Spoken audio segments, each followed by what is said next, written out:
Hey everyone, we are live with episode 2. Somehow, I say somehow, it's fine. Listen, I'm running on a handicap today of smoke and ashes. Um, we're here, we're queer, some of us, and we're gonna make some. We're gonna fight some people. So let's get with intros, going in order with Arnica first. It'll be Arnica, Obi, Casey, Myrrh, and myself. So let's just go that way. So Arnica, go ahead. Who are you? What's your awkward question you want to ask us? All that other good Awkward shit. question. Yeah. Hi, I'm Arnica. I'm gonna be your storyteller for today and for every time because it's my story and I said so. And uh, I'm so excited to have everybody back for our second episode, and I cannot wait to catch back up with you. But while we're doing so, before you tell me a little, why don't you tell me a little bit about yourself and your character, in that you have to tell me if you and your character had to fight for control of the remote control. No bending, just pure sibling bitch slapping. Who's gonna slap? Who's gonna get that control? It's Game of Thrones night. You If want to? if One like of you I'm wants to fighting watch it. The our other one does character, not. like Yeah, you gotta fight your own player character. It's Game of Thrones night. One of you really, really, really wants to watch it. The other one really, really, really does not. Who's gonna win this battle? No okay. bending. Go.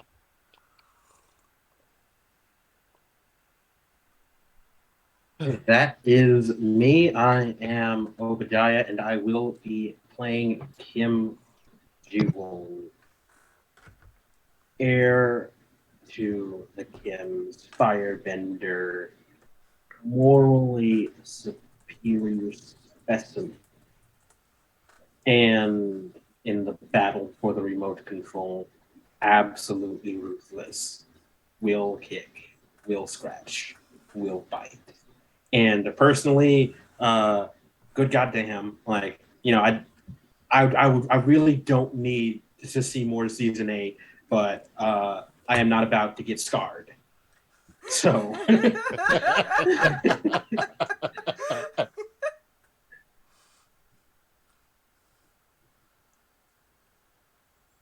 Who's next? It's you, Casey. Oh, it's me. Haha. It's me. I am Casey, and I am portraying Lo Fong. Um, and if there was a battle for the remote control, Lo Fong would win 100 times out of 100, because Lo Fong is a trained fighter and fights dirty, and I don't fight at all. So, yeah, I would very much lose, and over and over and over. So does that mean that you're watching a lot of Game of Thrones or no Game of Thrones at all? Well, I don't know if Lo Fong would be a fan of Game of Thrones. So, whichever. But whatever Lo Fong wanted to watch is what we would be watching.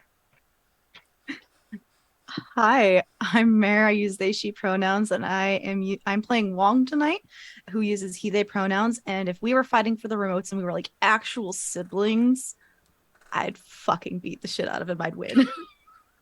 even though he is physically stronger and can fight, I will win. Okay. Hi everyone. I'm Val. Just trying to manage my shit here. Okay, we got this. I'm Val. I play Kayam, our very strange little waterbender person. I go by she, they. Kayam goes by they, he. And as far as like who's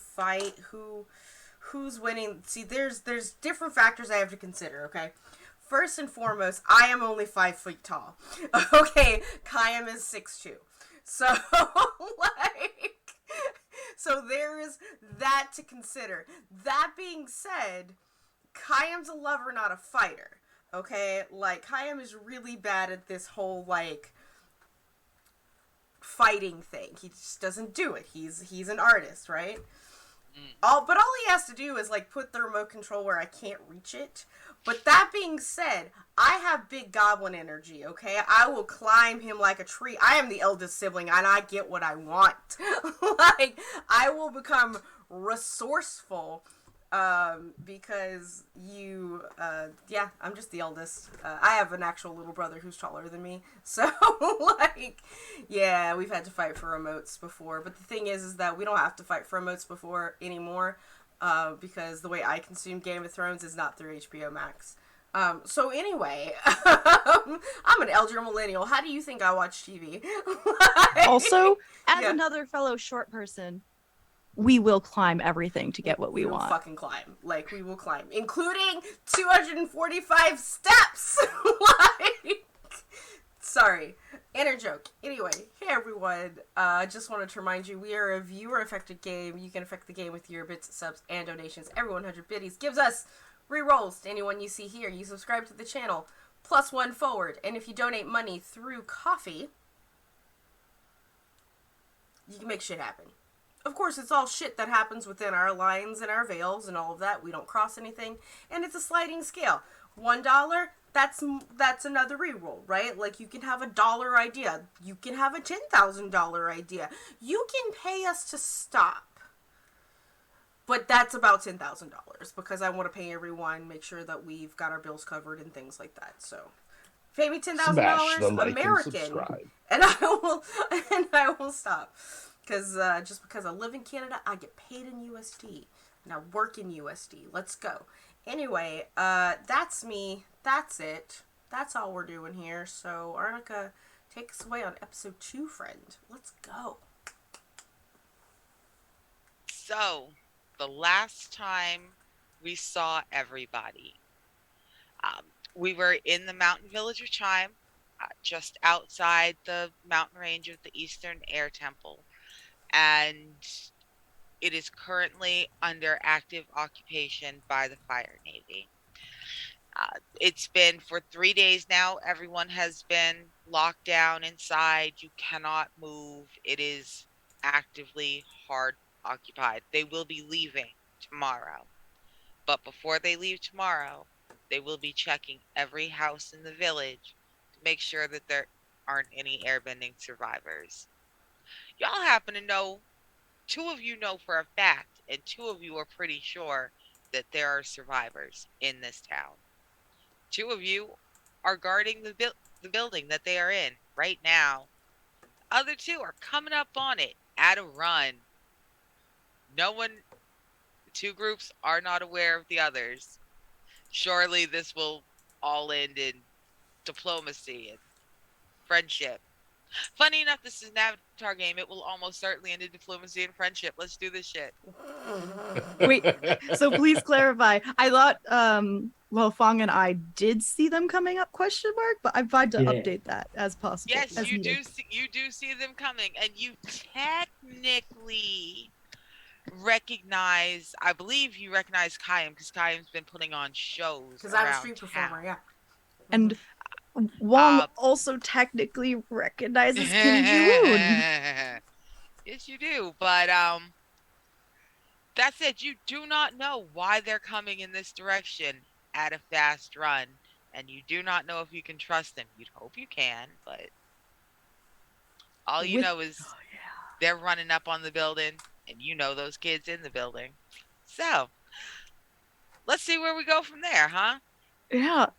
So, as this is going on and we see those 2 coming up, I kind of like nudge Lo Fong. This can either be really good or really bad because one of those is Fire Nation, one is a street performer, which makes no fucking sense. I don't know either one of them. Do you want to just jump them from above? I mean, we can. If it's between these 2 and the airbenders inside, I'm going with the airbenders. All right, so we're in a takedown first, ask questions later mood. I got it. Maybe like immobilize first. I don't want to. If it is a good thing, I don't want to kill them. That works. Okay. All right. So what I'm hearing is that it sounds like the 2 of you want to get ready to jump on them as they come closer to you. Right? Ambush. What's the general layout of this area. So like we're on the roof watching, I believe. Like Hmm. what is the layout of the terrain approaching this building? So because the you're on the far, I think I said the southwest edge of town because you are as far away from the air temple as you can be and still be in town. Mhm. There is a tea warehouse next to you. That's the long, low building that you use the roof to jump onto this building. Um, there are a couple, they're not really in bad repair, but they're older buildings. They're rough. They've been patched a couple times. Up in the front, you're really like the last raggedy ass corner lot, right where town turns into the industrial park, turns into nothing. You're in that part of town. In a building that has mostly been abandoned. People make sure it's safe because they know kids play there, but also everybody just lets the kids play there. It costs less than tearing it down. Fuck it. Yeah. So right now you are seeing them come terrassing from the if you're in the southwest, and they're come terrassing from the northeast. They're coming down not the main street. They're coming down the back alley, pretty much parallel to the path you took following the turtle dove. Okay. Since it's like a warehouse area, were there like fences set up around the warehouse, or is it just like a thing that anyone can walk up to the building from wherever? No, it's pretty much a thing where anyone can walk up to the building from wherever. It is a pretty small village. That warehouse is, while it's primarily a tea warehouse because that's the primary import from Chime, is tea and a certain and a couple kind of gemstones that come out from the mountains. But everybody can use this warehouse. You can rent space in it, keep your stuff, so there aren't any fences. It's a Okay. pretty clear approach. All right. Well, if there's nowhere at ground level to be unseen, then it's probably better to be very obvious and look menacing. Game. Okay, so you guys are going to be. I was gonna have a moment where I was just gonna stop Nice. and be like, let me sense who's here. But no, please. Please, Let's- no, please. If you Oh want to yeah, do that, yeah. By please. all means, like we're still getting into plotting on the position. rooftop. All right. Yeah. Okay, Yeah. So as we're sort of approaching, just because like this is one of the weird things, because Kayam, as we established, is not a fighter. He just like senses where water is, like, and yeets fruit. So the whole thing is just like as we sort of like get closer to the building, I'd want to like very gently kind of like grab or touch Kim's elbow and just be like, hold on a second. Just want to see who's in there. If there's anyone in there.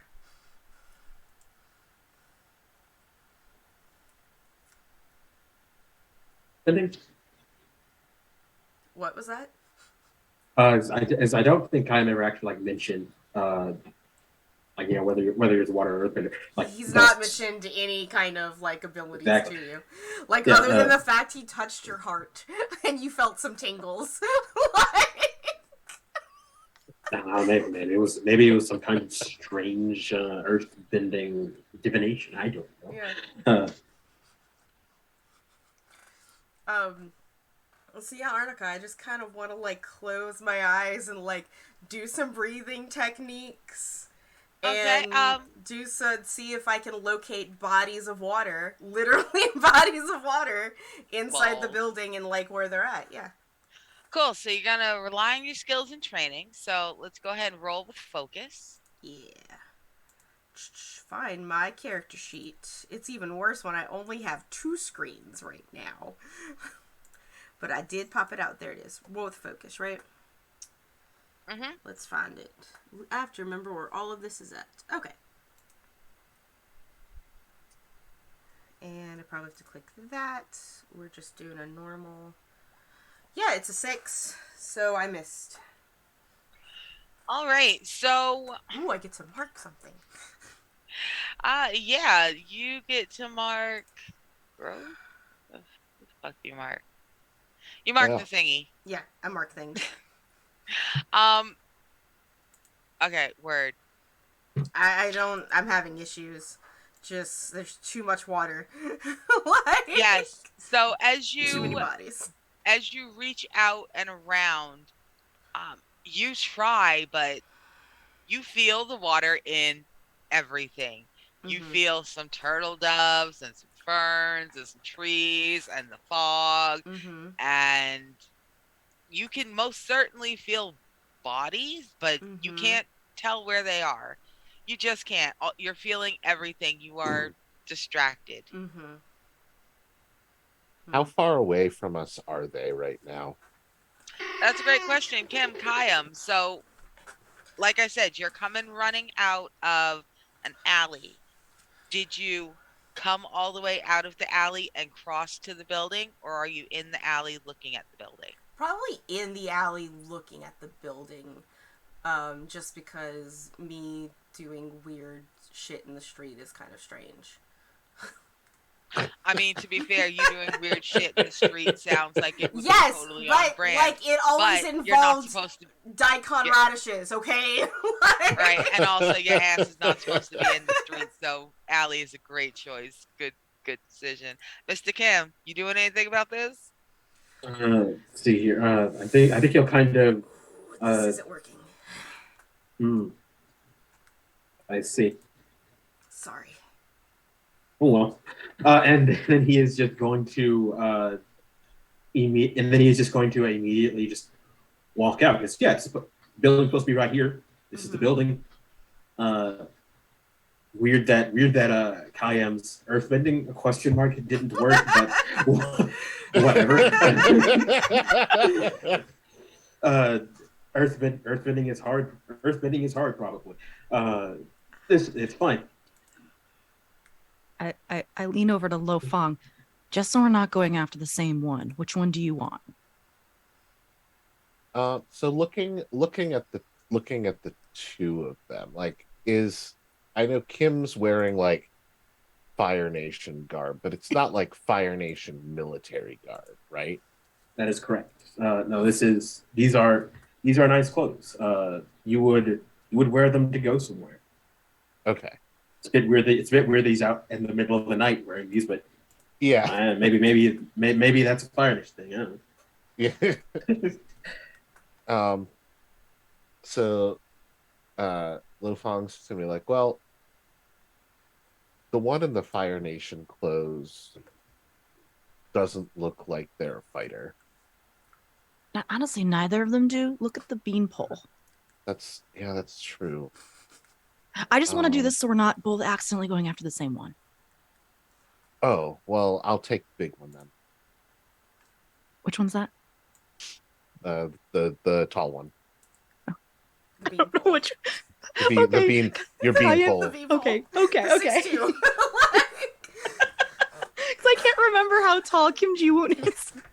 Probably not that tall, I didn't think. Okay. Listen, it's the swamp jeans, yo. We just shoot right up. All right. 1, 2, like as they're coming around the corner. 3.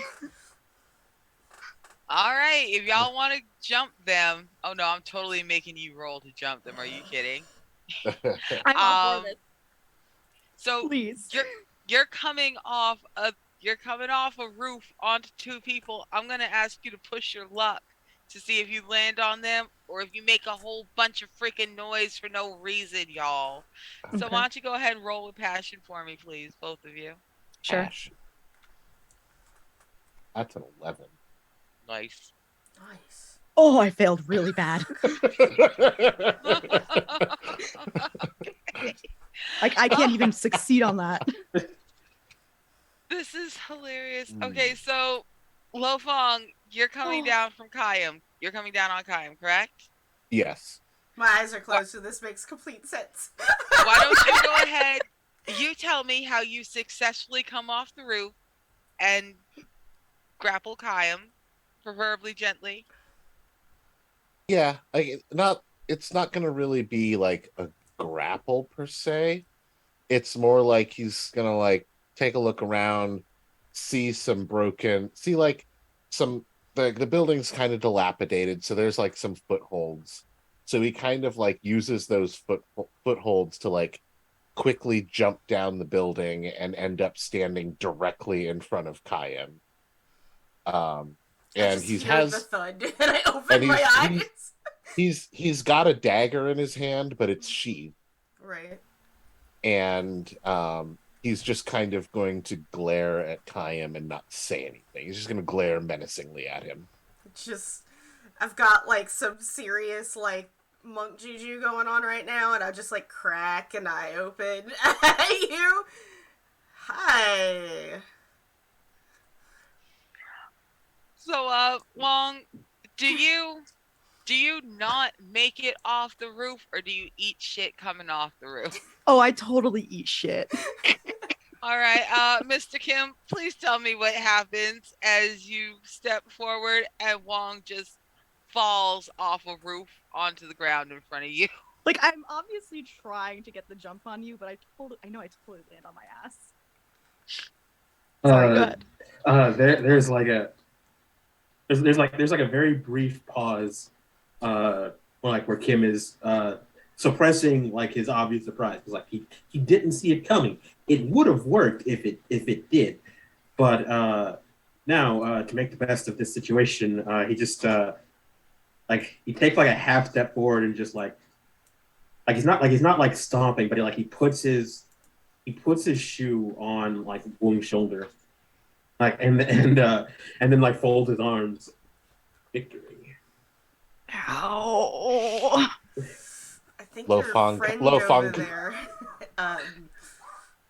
fell. Lo Fang kind of rolls his eyes a little bit. That respect I got last session from jumping into the building is lost.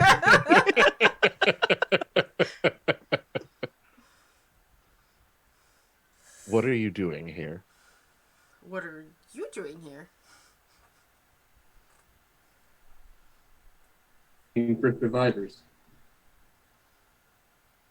And why would you want to find Did you survivors? just admit that, right? Fire Nation. The military is trying to find them too, and they will if they don't leave. I'll get them out. I kind of glance, like, I'm on the ground, so I'm like looking back at Kayam. Well, Or- Kim Ji-woon Yeah. has Yeah. like the leg on me. What about you? Me? I got sent here by a lady in a bar to help some children. Would I be able to use my I'm a people person move here? I think that sounds pretty good. Why don't you tell everybody how I'm a people person works? When you watch someone interact with another person, roll with focus. On a 7 to 9, ask 1. On a 10 plus, ask 2. Take +1 ongoing to act on the answers. Yes, that sounds great. Let's do that. All right, so I'm going to observe Woong and Kim. Kayam Your and rolls are Kim. better. Yeah, I'll observe all three of them while they're yeah, talking. just all of us. And that is a Nice. 13. Oh, thank God. All right, so first question, are you lying right now? Nah, No. I'm not lying. Well, I think I think it might be from the storyteller, but I don't know. But Well, yeah, are you yeah. I don't know who answers those, but I get to ask that. yeah. that's valid. So what we're gonna do is I will tell you that the next words that come out of the players' mouths are completely truthful and sincere. So y'all go ahead and Some truthful tell him things. why you here. Yeah. So hi, I'm just, I was in a bar. Everybody was really fucking sad, and pardon my language. And they're sad because bad things happened, and there was this lady, and she's scared for some kids. and she told me where to find them. And I, the kindness of my heart, decided to help out. And I ran into this guy and discovered that he also wanted to help out, determined that he was trustworthy by the beating of his heart. And now we're here. Lo Fang kind of looks over to Kim and's like, yeah? I entered the bar. I explained the situation. They understood the correctness of my position, so they trusted me. Yeah, I don't think that's the reason, my dude. Hmm. Lo Fang That doesn't sound right.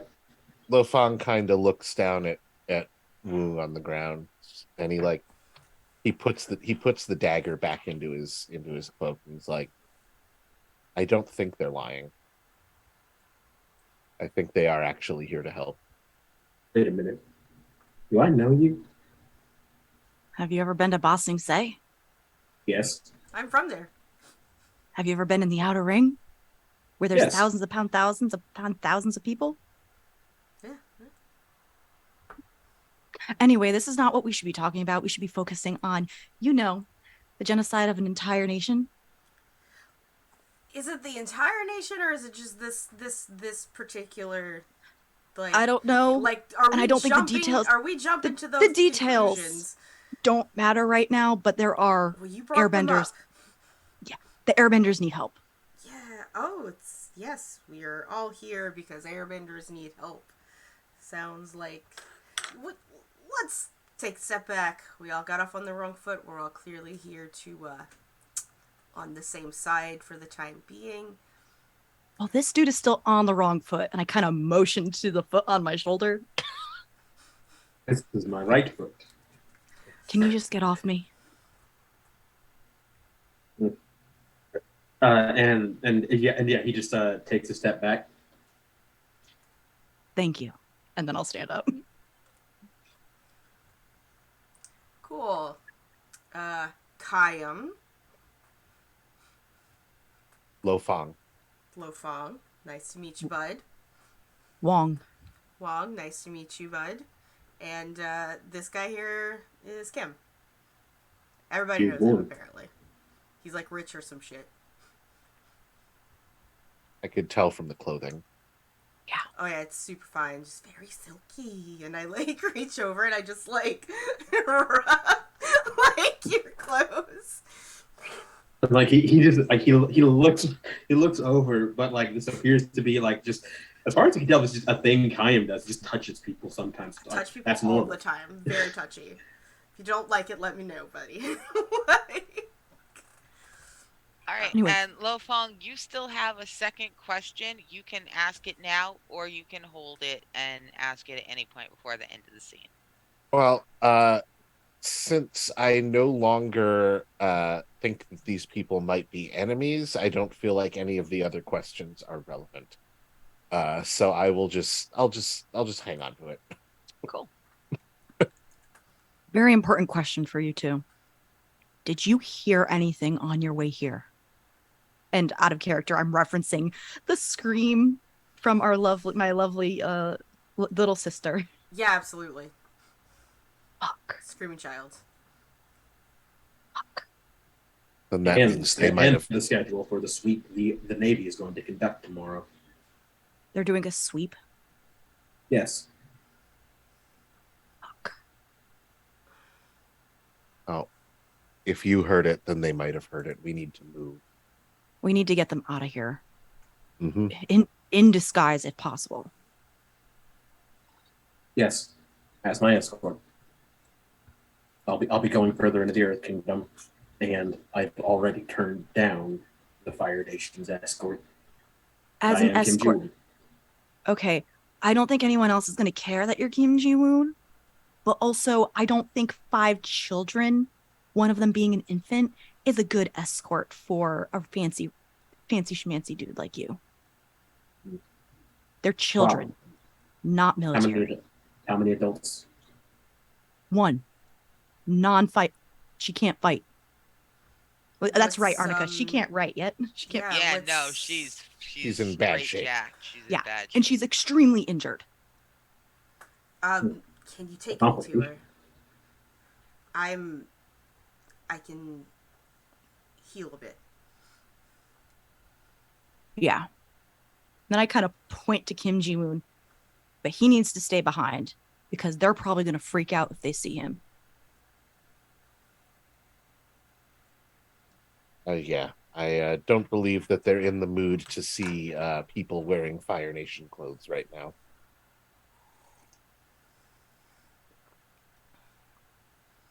Maybe you can find like disguises or something. Because Or in start a skill. scouting a path out. Exactly. We can work on healing and transport, or like how they're going to get out if they need like a stretcher or something. It's probably best if you go back to them. I know I terrified that child. Yeah. And if things get worse, maybe you can take out some of your vegetables, Kayam. Are you hungry? Never mind. Let's just go. Like, Beets are good for growing children. I mean, yeah, fruit is. I have lots of plums on me and a few daikon. I was low on performers. The princess carrots. She just. You she's used a peach the executed. other day for the princess. Right, and the thing is with like peaches is that they don't stay very well, whereas like root vegetables do. So I need to like really work on like, but you know, there's a higher water content in peaches, and anyway. Walking and talking, walking and talking. Yeah. More like herding and talking. But we will talk about my show later. Yeah. Like, and yeah. All right, so it sounds like we have redivided the party into two separate teams. We have Lo Fong and Kim Ji-woon are now team find some clothes, find a way out. And we have Kayam and Wong as team can we patch these people up? Correct? Yeah, I mean, we're Sounds in a about right. warehouse, so there's maybe someone shipping clothes in the warehouse itself. There's a warehouse right next door. Mm-hmm. You could try robbing the warehouse. You would be robbing the warehouse, though. Greater good, let's go. Not you. You need to go heal some damn body. It's right. Stop Right. getting distracted. I'm gonna go do some complicated waterbender shit because I can't water whip worth a damn. Yeah. That's his Beautiful. brand. That is his Yeah. brand. It's like I can do really complex abilities with my brain, but do you want me to like whack someone in the face with water? No. It's okay. It's okay. It's okay. Everyone has their strengths. It's true. Mine is my face. Let's go.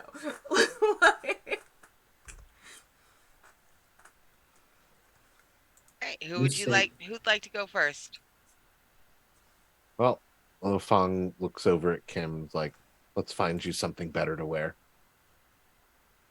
Fantastic. So we'll start to head towards that warehouse. Okay.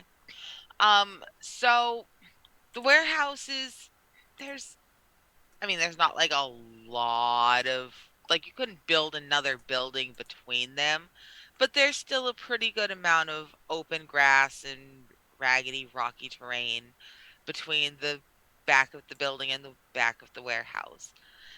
So you can go ahead and cross that. There's no big fence. The open area kind of abuts between them. And there's a dumpster next to the back of the building, kind of kitty corner to it. And there is a door at the back, and there are doors around the front. All right. Well, let's just go to the nearest door, see if we can get it open. Meanwhile, he's gonna look at Kim. He's gonna be like, so why aren't you supporting them? With them being obvious.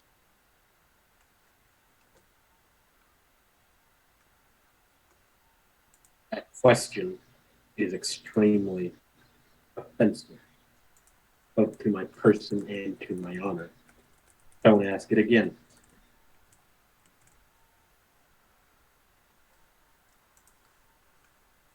Lofong just kind of shrugs. Suit yourself. And we'll head to the door and try to get it open. All right.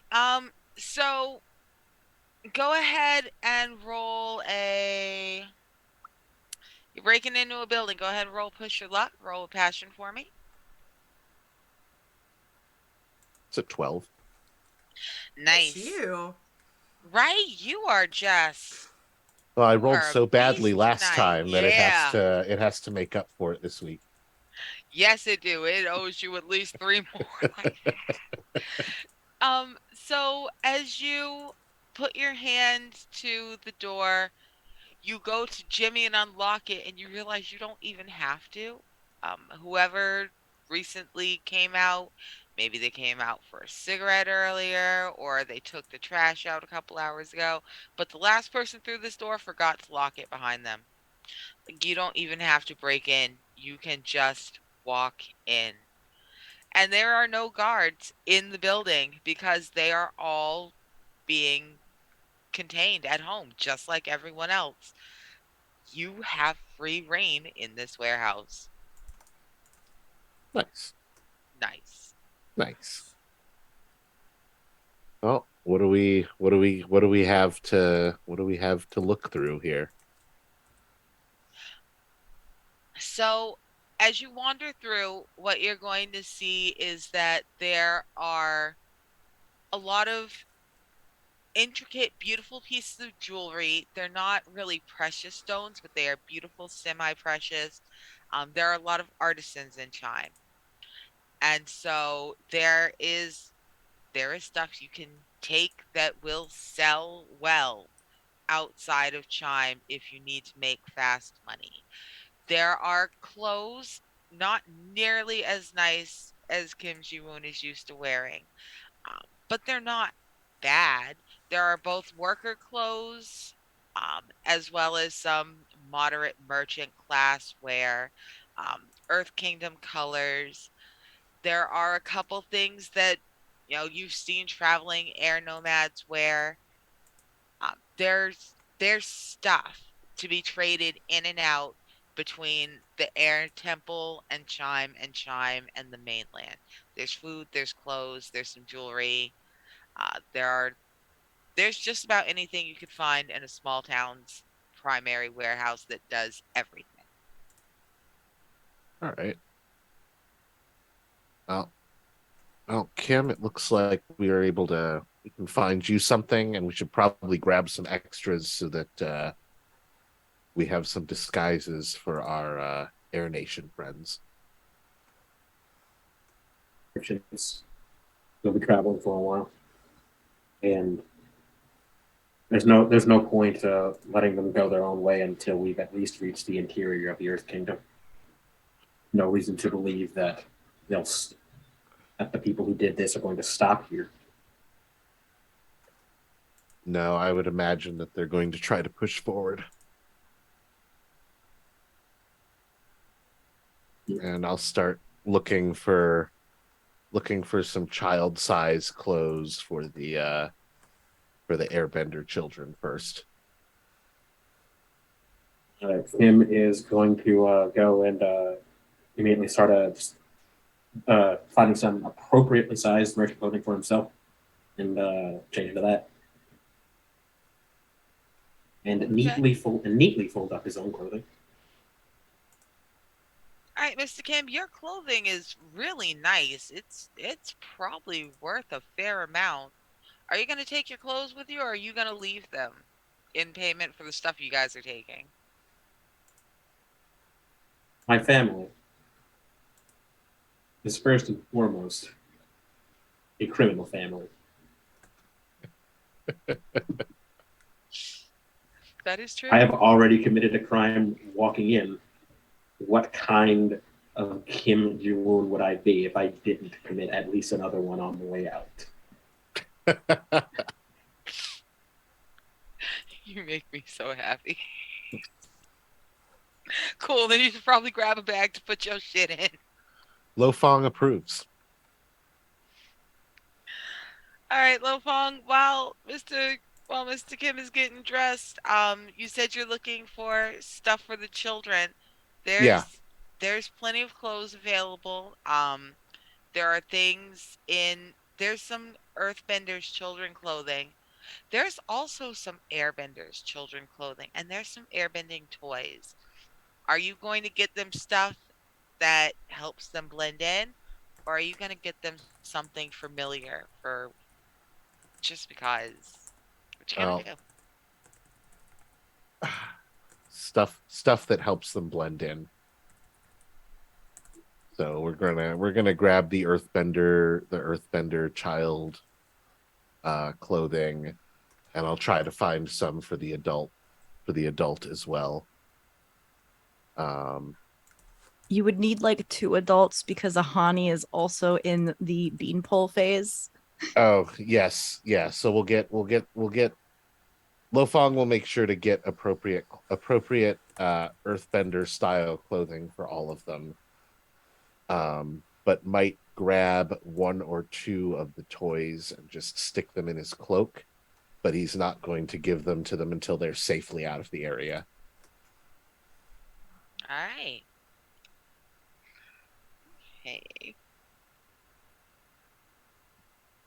I totally keep paper notes with pencil while we're playing like a nerd, even though I've got like Like, 5 digital things this is surrounding fine. me. All right. So while you guys are doing the best kind of shopping, the free kind of shopping, let's go ahead and pop in next. Love it.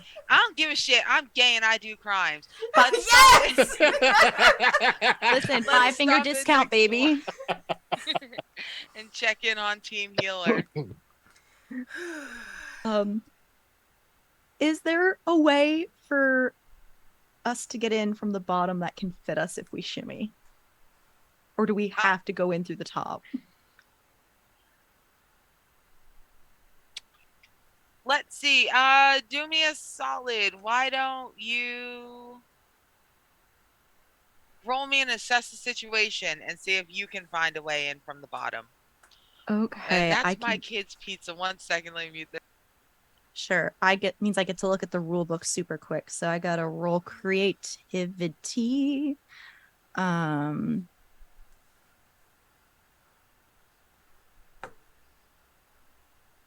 Okay, cool. I got a success, mixed success.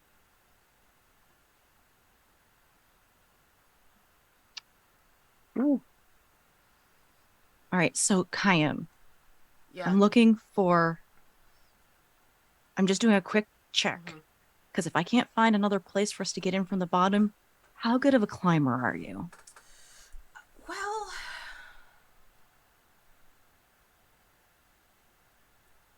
I'm okay. My pizza on the floor. Okay, so enough to get to like the second story, maybe. Yeah, but I mean, we could just here's the thing, like to get to the second story, I just need to find a window and pull myself up. Cuz it's a little taller. Like it's a little taller than that. It's a little taller than that. Oh, it's taller than 8 feet? Yeah. So I have to jump and pull myself up. We'll see. Like Arnica, you back? I done lost my damn thing. Okay, I'm back. So Yeah. you rolled a mixed success and you guys have looked around, and so what you've seen is that while there is technically a way in on that bottom floor, you do find a window where if you look, you can see that someone slightly smaller than you guys could shimmy in on the bottom floor, but both of you are just too broad in the shoulders. Neither one of you will be able to fit through that area. You are going to have to climb up. But during the exploration, you find 2 convenient handholds. Okay. Yeah. All right. Okay. You do have to climb. Okay. All right. Follow me and I'll show you where the handholds are. We can get in through the top. Sounds great. Then I'll start climbing up to where the second or third story opening is. Mm-hmm. Cool. All right. So you guys are gonna make the climb successfully. It's fine. I'm not gonna make you roll to climb. Like, I'm not like a parkour professional or anything, but like I've got But a good. like you just gotta get hand over foot. You're fine. Yeah, Nobody's throwing anything at I'm you. good. I'm not afraid of heights, clearly, because I live up here. Like, it's not a big deal for me, or at least I'm definitely pretending it's not a big deal. So, I once climbed a tree that was taller than like the tallest building in Basingse. That's really cool. Yeah, I say is like I go over the side. it's a Not really cool oh. tree. And it's like as soon as I'm in, I kind of like I whisper yell. I'm not gonna do that because streaming. Janora, like calling out to Janora and whoever else is here again. All right.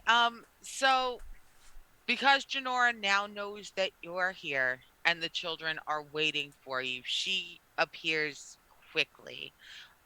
She just comes barrel haul ass in. She throws herself at you. Big tight hugs again. Janora is pretty much going to be your little shadow until you guys don't have her anymore. You are making her feel very safe. She really did not think anyone was coming. And here you are. And you did not lie, Wong. You came back real fast, just like you promised. And you brought help, just like you promised. Hi.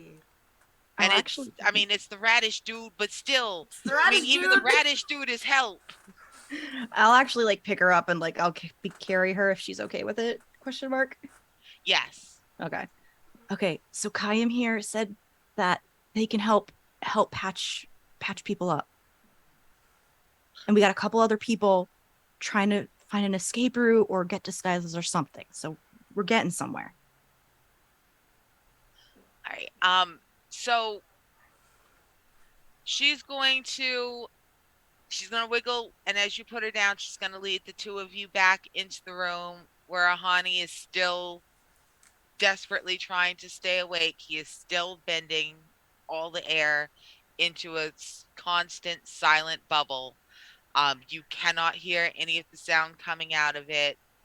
Lord, the 5-year-old is trying to rock the infant. He's sitting down trying to get the infant to stop crying. He can't do it because he's 5, so he's doing the jiggle, jiggle, jiggle instead of the jostle, jostle, jostle. I'll It's take a the baby. mess. I'll take the Yes, baby please go from save him. that baby. Um, and Sister Zaya is not doing well. Her skin is starting to get a very ashy tone. Her breathing is impaired. She could really use some help. I am quickly very obvious who's sick here.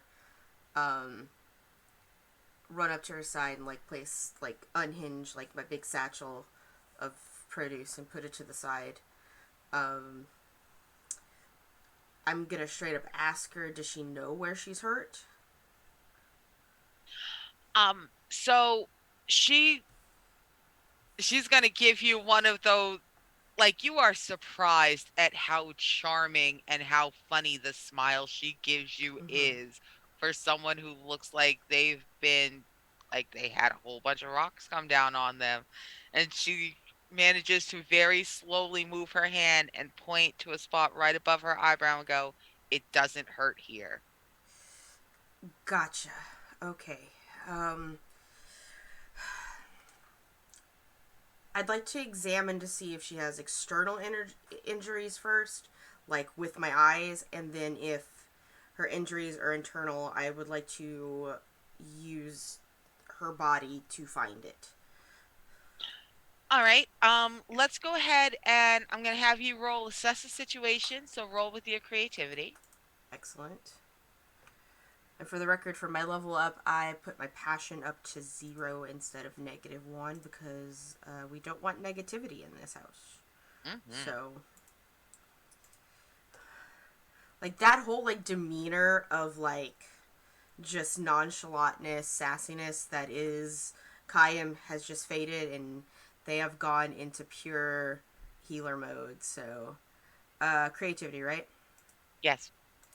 And I'm gonna go ahead and use my remaining +1 forward on this, on the thing, because I just want to make sure that I am as accurate as possible when it comes to someone else's body. Beautiful. Perfect. So go ahead and ask me any two questions about the state of Sister Zaya. Is her injuries internal or external? She has both. She has both. Okay. What is the most prominent injury that could, one, kill her or and keep her from being moved? Like, what is the thing that needs to be healed immediately? She has been bleeding internally, Mm-hmm.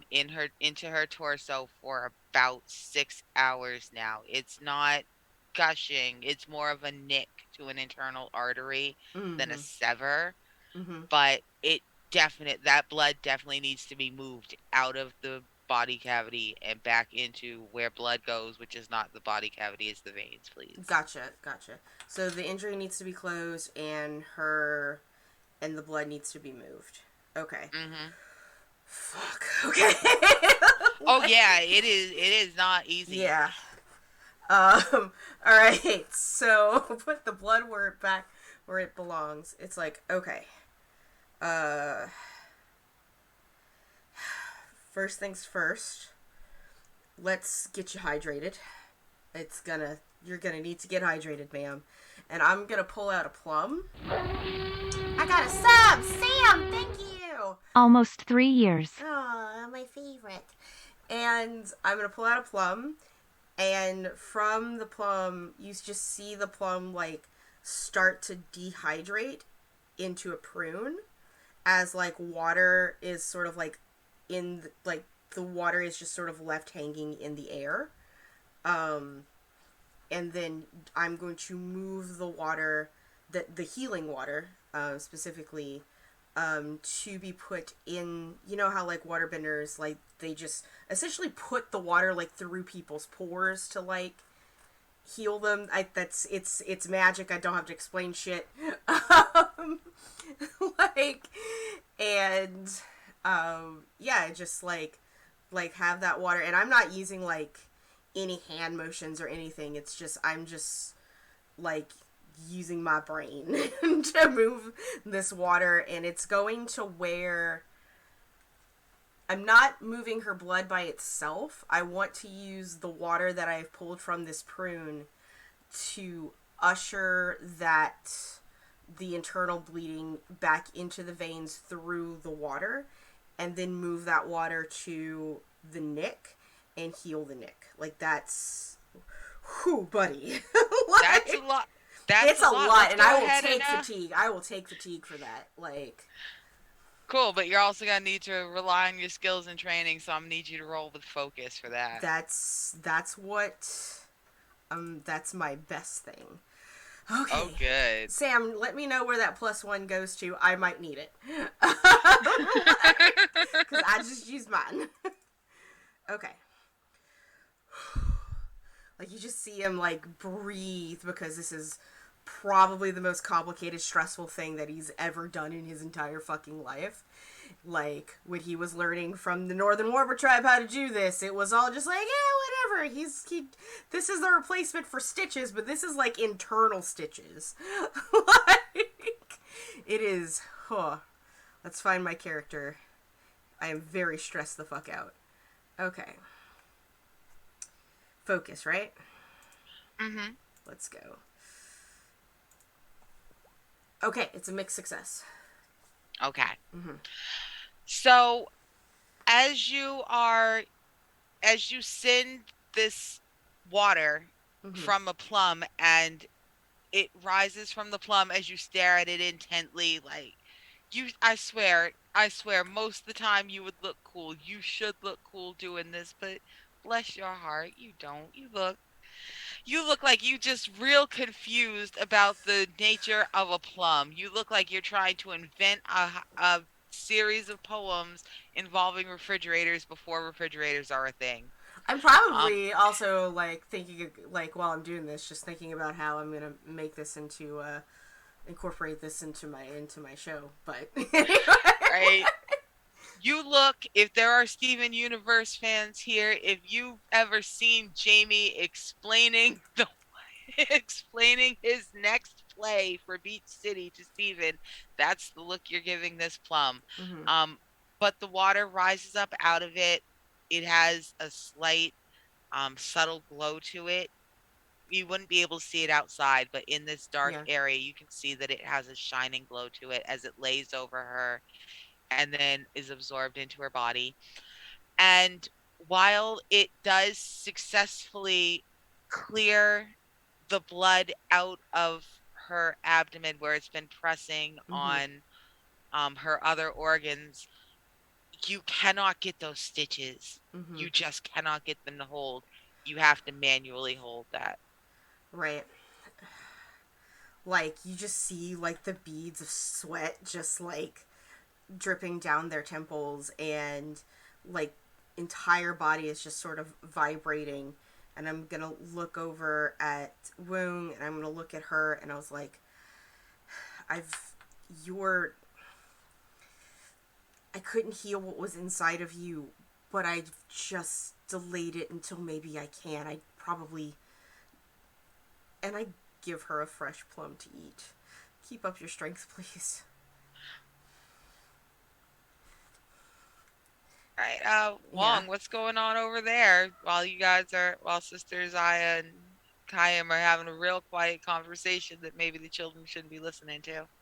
I'm definitely trying to get the baby to calm down and not cry because 5-year-old can only do so much. Yeah. So rocking the kid. And then how are the other kids doing? I know there's another one besides Janora, and then there's a Hani, right? Yeah, so there are 5 kids. Where did I write these children's names down at? Shit.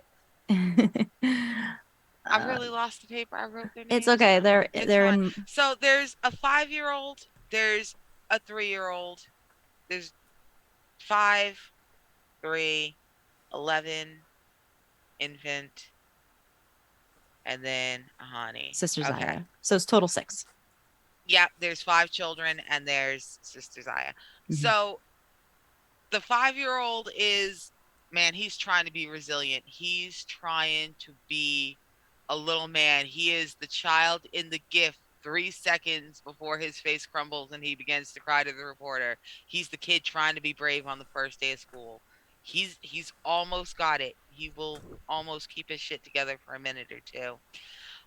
That 3-year-old is a little girl. She is on her best day. She was a super shy, quiet little girl.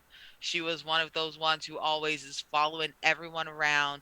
Nothing to say, just staring at you with big, creepy eyes. Ain't got nothing to say except for maybe when you got some food, and then she's one of them more. She's, So yeah, so she has not made a sound. She is just silently staring at you. But the baby is starting to calm down.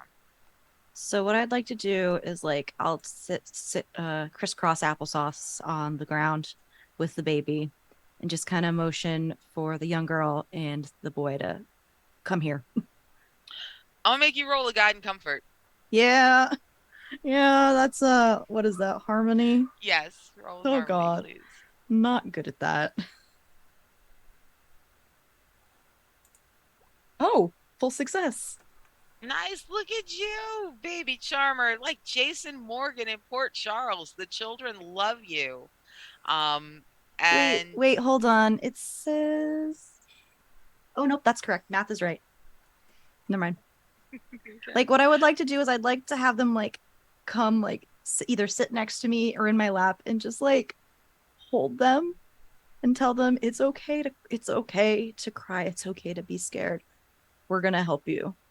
And like Wong is actually like a just like a warm presence just in general, like physically warm. So I don't know what time of year it is, but if it's like spring or winter or fall, it's probably the most warmth they've felt since they were at the temple. All right. It is late spring. Um, because Sozin's comet comes before the equinox, I believe. So it's like late spring, but it's night and you're in the mountains. So Yeah. it has been cool, and they definitely are enjoying snuggling up to you. The little girl has climbed into your lap and she has squeezed herself. She's put herself around the baby so that you're holding her and she's holding the baby. These children, they have been traumatized and they have started to form a very, very tight bond. They are hyper protective of each other. So while she is willing to take that comfort from you and glad for it, she wants to physically let you see that she's holding the baby too. She knows Yeah. where that baby is. Be careful. The little boy has snuggled up like behind you. He's put his back to yours, Hmm. so that he can see, so that he can watch Ahani. But he is leaning very heavily against you, and you can feel the shaking in him start to slow. Sister Zaya, is her cries of pain, have they also subsided with Kayam's healing? Uh, Sister Zaya is a boss. She has been as quiet as she could be. She's been teeth gritting through the sounds. So yeah, she has gone from making very few pained noises to really not making any pained noises, but not in a way that worries you. It's you can hear her breathing a little bit easier. In that case, as the kids have quieted down and Sister Zaya has like gone almost really quiet, I want to look at Ahani. You need to take a break if you want to protect everyone later. You will be too exhausted otherwise. Um,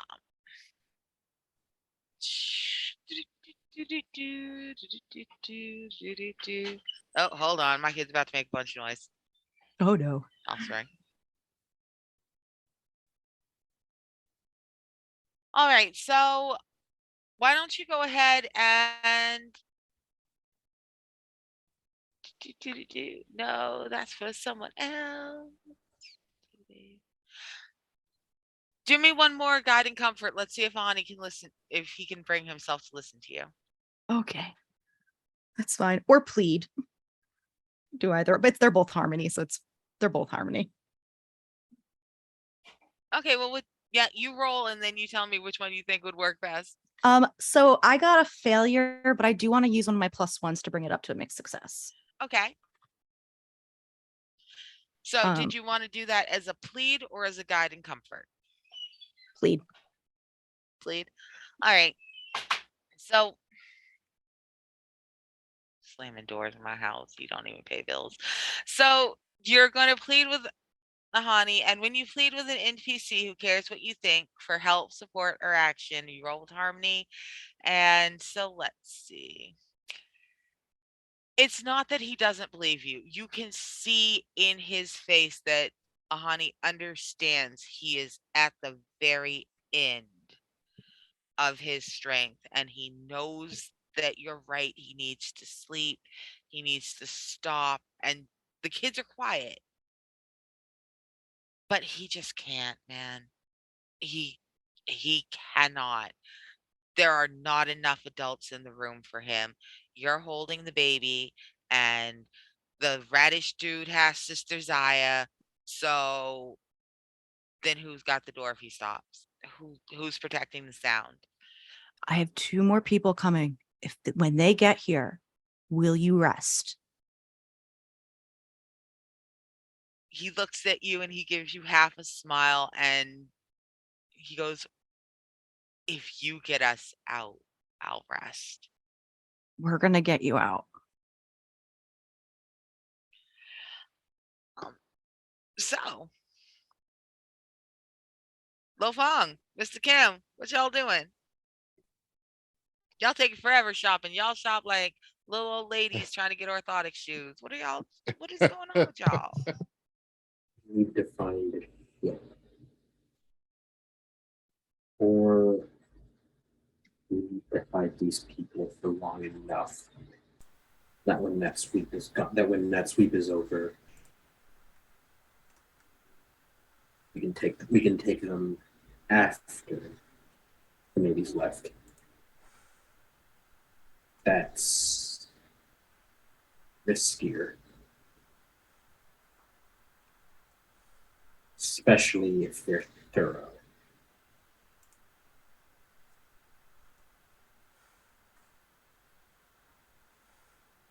Yeah. And Lo Fong is inclined to like hand all of the clothing to Kim, and just be like, I have some experience in getting in and out of places unnoticed. I can try to scout for a safe pathway.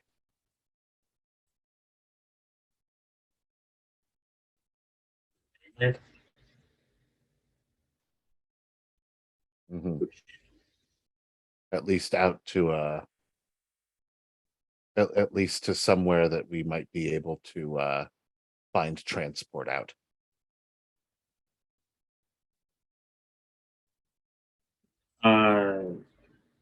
DM. In the like, are there non-Fire Nation ships like here at all? There are a couple of fishing boats down towards the bottom, but mostly no. The people of Chime like living in Chime. There's a ferry that used to run over to Cranefish way up there, but it's like a 5-day loop. So the Cranefish Town ferry only comes in once a week. It has not shown up since the comet came over. It's going to be another 2 days before it does show up. There's a couple small fishing boats, but mostly when things and people had to go, they just they just contracted with the air nomads. The air nomads were their primary trade partners in and out, and they were the fastest way of travel back and forth from Chime.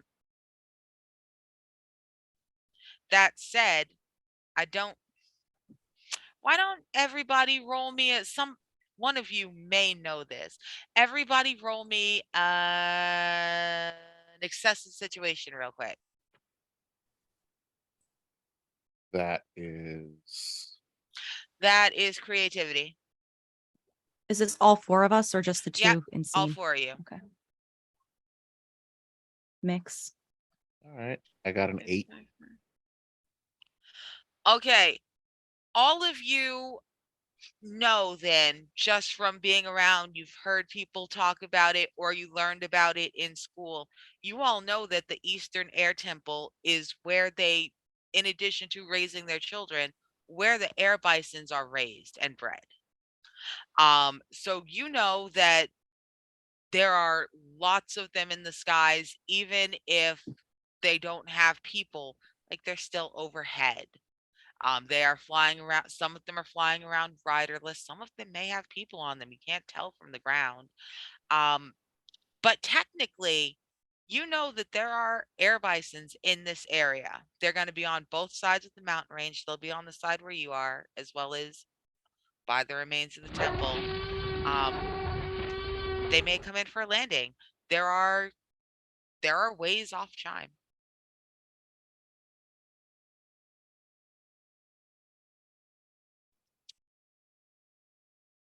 Think.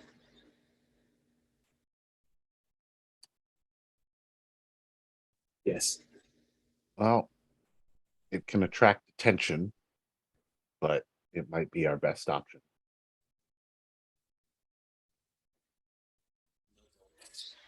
And I doubt my ability to assert dominance over the Fire Nation Navy. Commandeering them is difficult. That doesn't seem like a winning strategy here.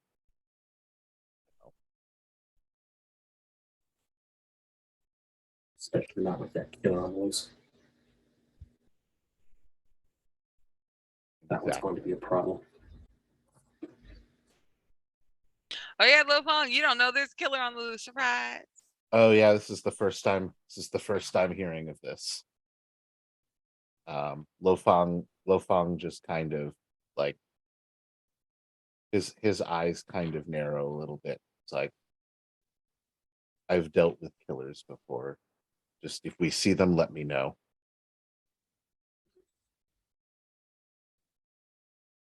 I couldn't be. I'm not sure where they are. The last I saw of them, they were with the commander, but I suspect they're going to be made use of, particularly with locating survivors. So, more likely than not, unless we're very lucky, they'll find us. Well, keep your eyes open, and if you see anyone that you don't like, let me know. And he says that with like a lot of confidence. All right. So the two of you had a nice little walk and talk. You've made it back to the building. Now that you had some time, maybe Kayam and Wong knocked something aside enough that it made it obvious where the handholds are. So you guys can just climb up. You don't have to parkour across from the roof again.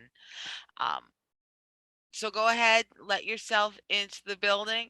Mr. Kim, as you walk in, following Lo Fong through the broken stairs to where you can hear a rushing of air. You can hear Ahani, the teenage boy with his fresh airbending tattoos, moving the air to contain any sound within it. Um, you see Kayam over a nun. She's young for a nun. She's in her mid-30s, late 30s maybe. Um, she and Ahani actually, I don't know if anyone else has noticed, but you seem like a very observant man, Mr. Kim. So you notice that she and Ahani look very much alike. They are in fact related by blood, uh, which is, normally you don't serve at the same temples with your family. It breaks up nepotism. It stops people from being rotten, this, that, and the other thing. But yeah, Ahani was everyone's favorite. He was rotten. They adored him in the East like the South rotten Aang. So he was just allowed to sneak away and come back East anytime he wanted to for a couple weeks until everyone was like, all right, Ahani, you got to go home. So that's his aunt on the ground. You're not sure if it's his aunt or his mother, but you can tell they look a lot alike. So you may understand why he's as feral as he is. So keep that in mind as you approach him.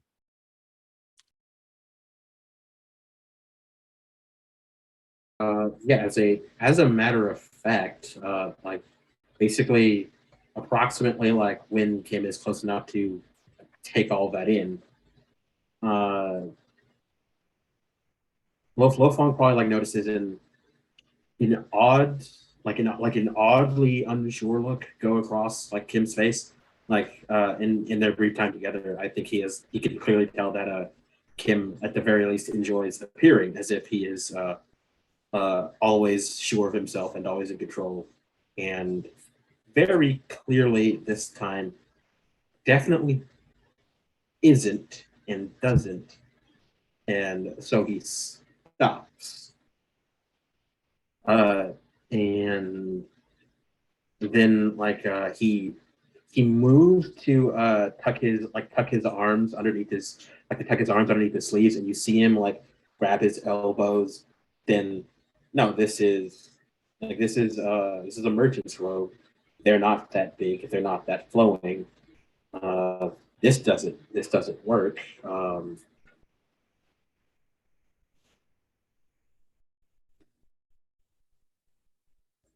Okay. Um, Mr. Kim, can I ask you a really important question? Mm-hmm.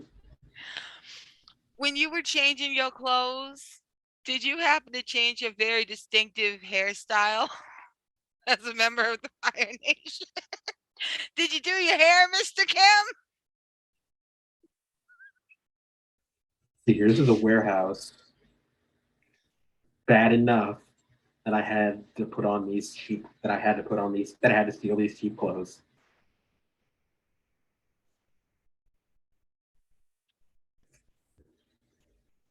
I don't think he did. Oh, motherfucker. I'd like you to go ahead and before we go to break real quick, because we'll be going to break in a few minutes. So let's set this up. Go ahead and roll me a push your luck, please.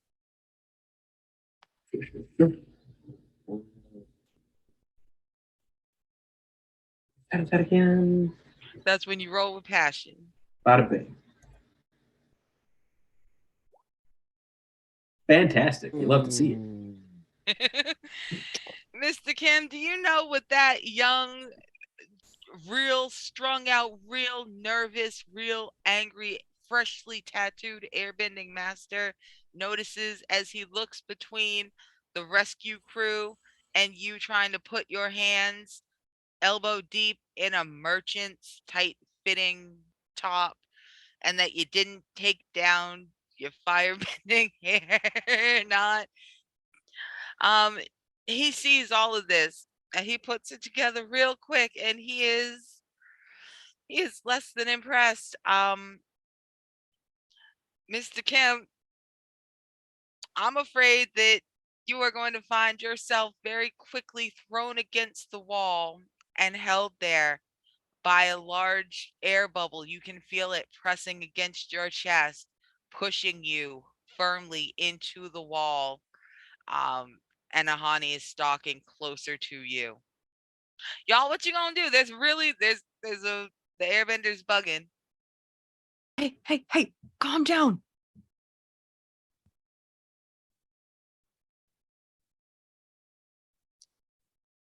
He's a fool. He's a fool, but he does not mean any harm. All right, everybody who just tried something, go ahead and roll me a harmony for a plead. Let's see if Ahani can hear you. Harmony. Oh God. Oh no. Oh, I'm gonna see what Kayam gets first before I potentially use my thing.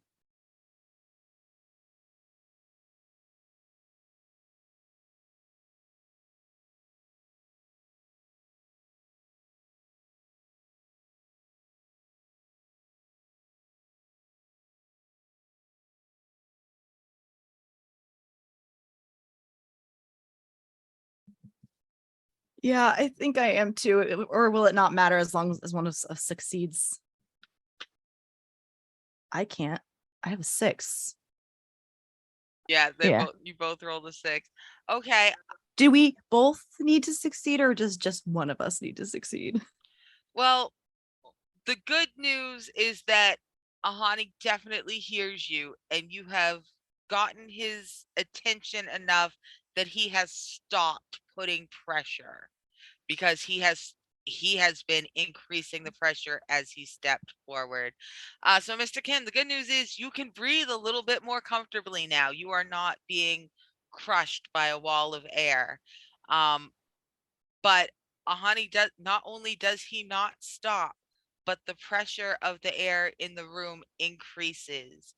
And you all realize that you're not sure what he's about to do, but this boy is about to go hog wild if he doesn't hear the right words real quick.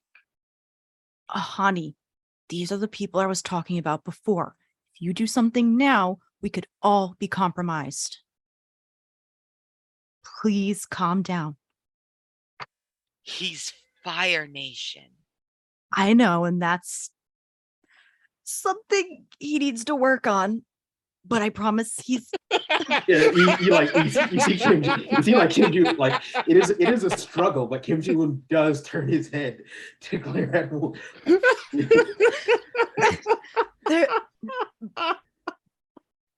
But we promise that he has the best intentions. Or else he would have just told people we were here already. And that is the one thing that gets through to him. There's nothing left for you to try to convince this boy, this young man, as far as he knows, the only monk left in the Air Nation. If they've hit any of the other temples like they hit his, he's the last monk left. Which makes him responsible for all the airbenders left he can find. And you're not going to get his trust. You're just not going to get him to trust wholeheartedly like a child. But what you can do is play to his paranoia and play to his new and fresh adult understanding of exactly how bad people will treat you. No, you're right. If he was going to get them caught, he was going to get us caught, he would have came with more people. He wouldn't have come with you. And so Ahani's going to go ahead and step back. He's going to let the air loose enough that you can move, Mr. Kim. But if you try to take more than a step or two forward, you will realize that there is a fairly solid wall of air between you and everyone else. He is allowing you in the room. He is allowing you unharmed, but he is not going to allow you more than a couple feet closer than you are now to any of those children or to Sister Zaya until he knows what's going on. All right? Did you two find an... Oh, sorry, go ahead. He'd stand up, dust off.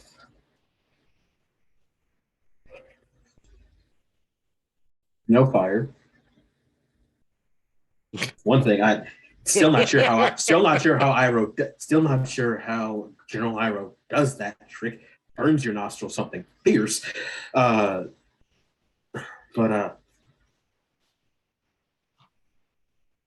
oh wait, yeah. We're about 20. I think 20. No, Azulon. He's after Azulon. So yeah, no, ignore me. But insert different general here who regularly does that for effect. Yeah,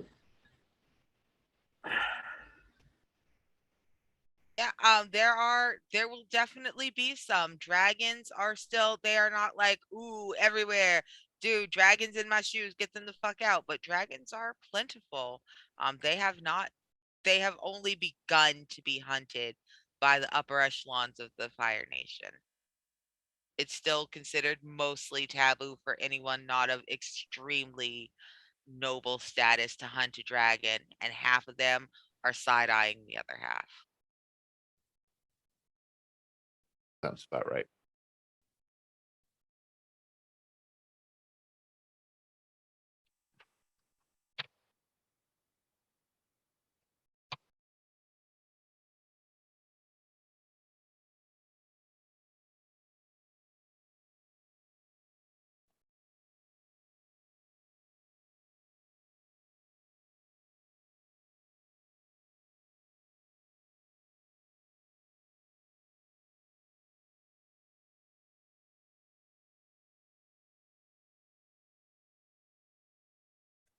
Were you two able to find anything?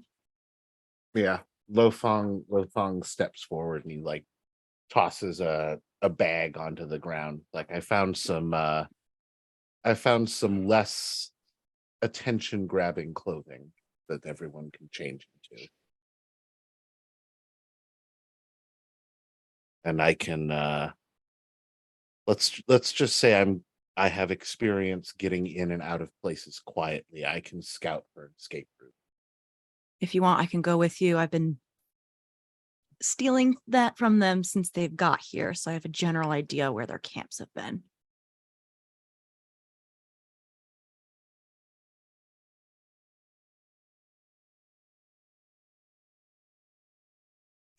I'll tell you where they were camped out. Yeah. Give me a rundown of their locations and I'll scout an area. You three take And, care. You three take care of them and get the children changed because we have to move. And Arnica remind me, I believe the adjutant said that they would be starting from the northwest corner of the island and going all the way across south and east. They're going to be starting northeast and going southwest. Yeah, and so yeah, Kim will like speak up, say that in the morning, or no, in the morning they're going to be starting in the northeast and canvassing thoroughly south and west. And we need to be gone long before they make it here. Or just escape their gaze.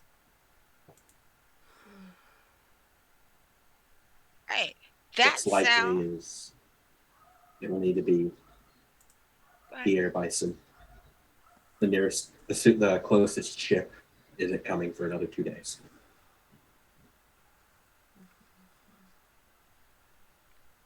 You know what? That sounds troubling. That sounds alarming. That sounds like a great place to take a break.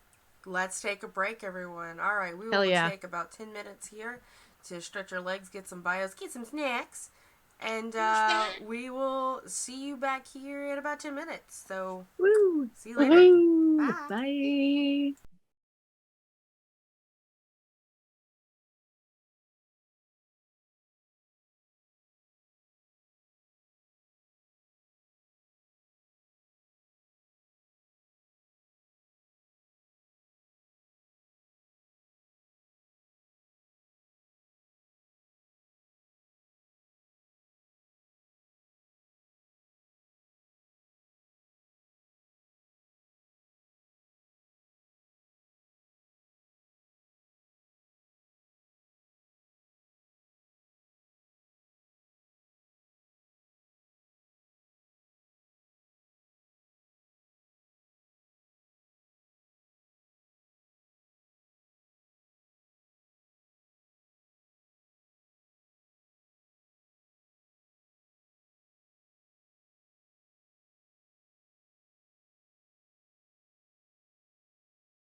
and we are back, returned Hey, after buying hey, our own hey, snacks. Some hey. of us got popcorn, some of us got croissants, some of us got ice cream.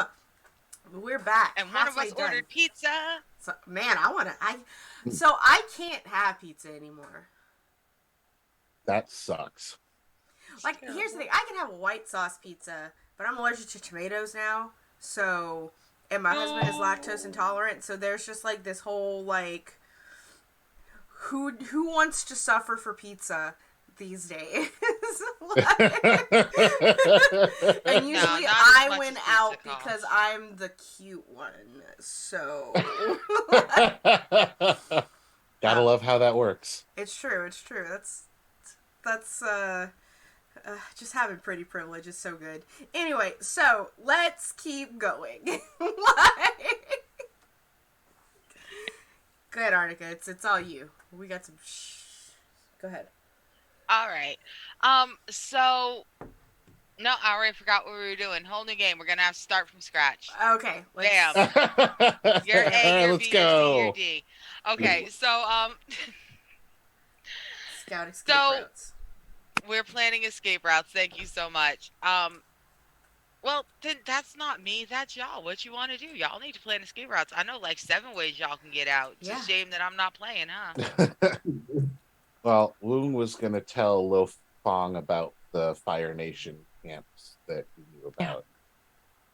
Yeah. So So that's probably the first plan of action. in between still holding the kids and just like being a comforting presence, Wong will begin to tell you. So there's at least a handful. There's a lot of them. How many ships came in, Arnica, again? 7 full warships came in. All of them with at least 2 battalions. Like they're not all in town. There's only one good-sized battalion in town, but there are 7 ships down in the bay. So I saw camps definitely leading up to the air temple, and there's like a couple others scattered around and then I'll like give the general directions. There's a couple you can see from the rooftops, but only from their campfires. So you should be able to get a good idea if you want to look for them first. Based on the general locations that she tells me, is it obvious at any point that there may be like a potential, like 2 of them have like a wider gap between them than the rest that might be a good exit location? Or would that have to be something I would scout out and find?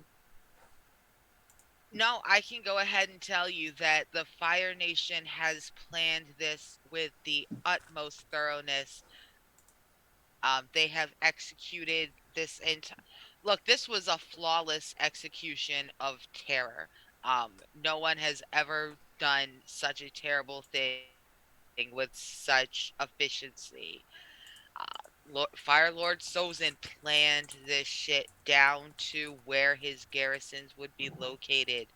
There's not a blind spot between where all the camps are and where they tend to keep people rotating in and out.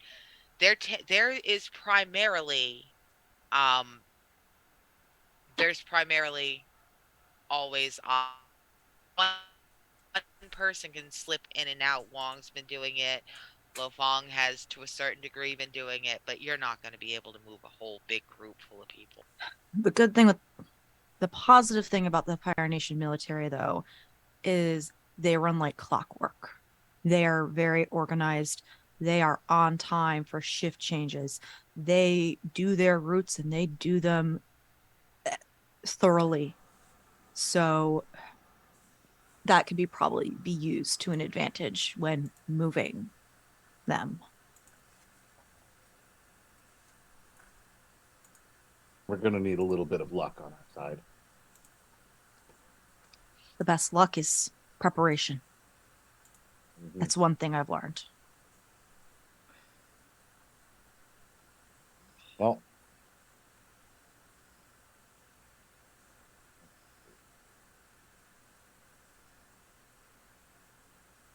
how far away is the closest camp to where we are right now? Right now, the closest camp is they are about half a mile out, not quite half a mile outside of town, close enough that they can be there at a march in 10-15 minutes in full force. They are keeping a small group garrisoned in town. That's the group that Mr. Kim has been running into consistently. Um, but they're about half a mile outside town, outside the main gate. They are on the only direct straight path up and down the mountain.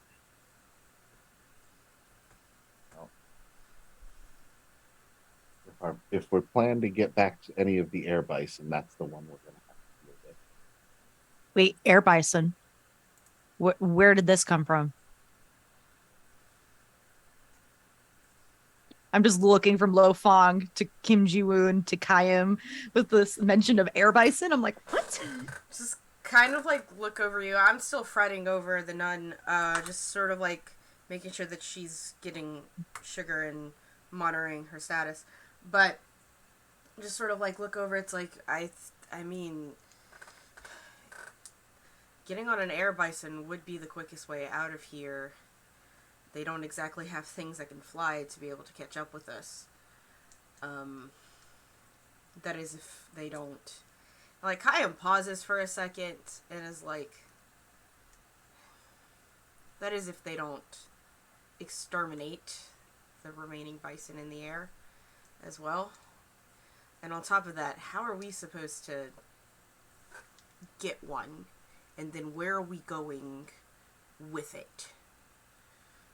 I kind of like look at the airbenders and like I think like the except for maybe me holding the baby, like maybe the four of us are having the conversation off to the side while we like brainstorm. Mm-hmm. Yeah.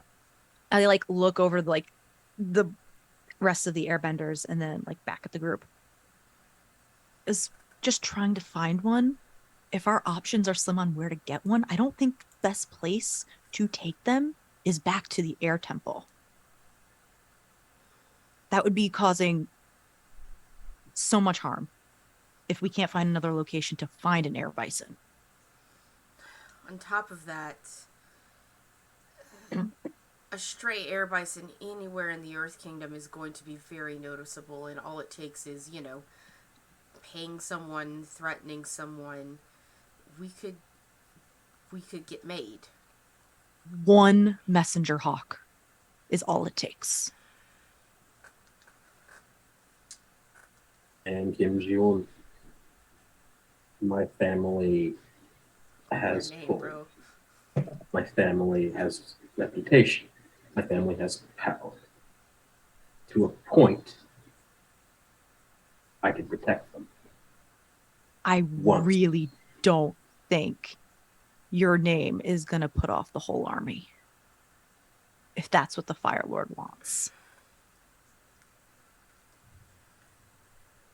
We It's should consider bringing them to a place where they can't be found. But we also have to get them out of here first. That's the thing about hiding from power. You can't go where you can't be found. You're always somewhere.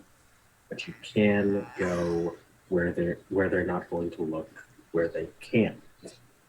The Fire Nation isn't invading the Earth Kingdom.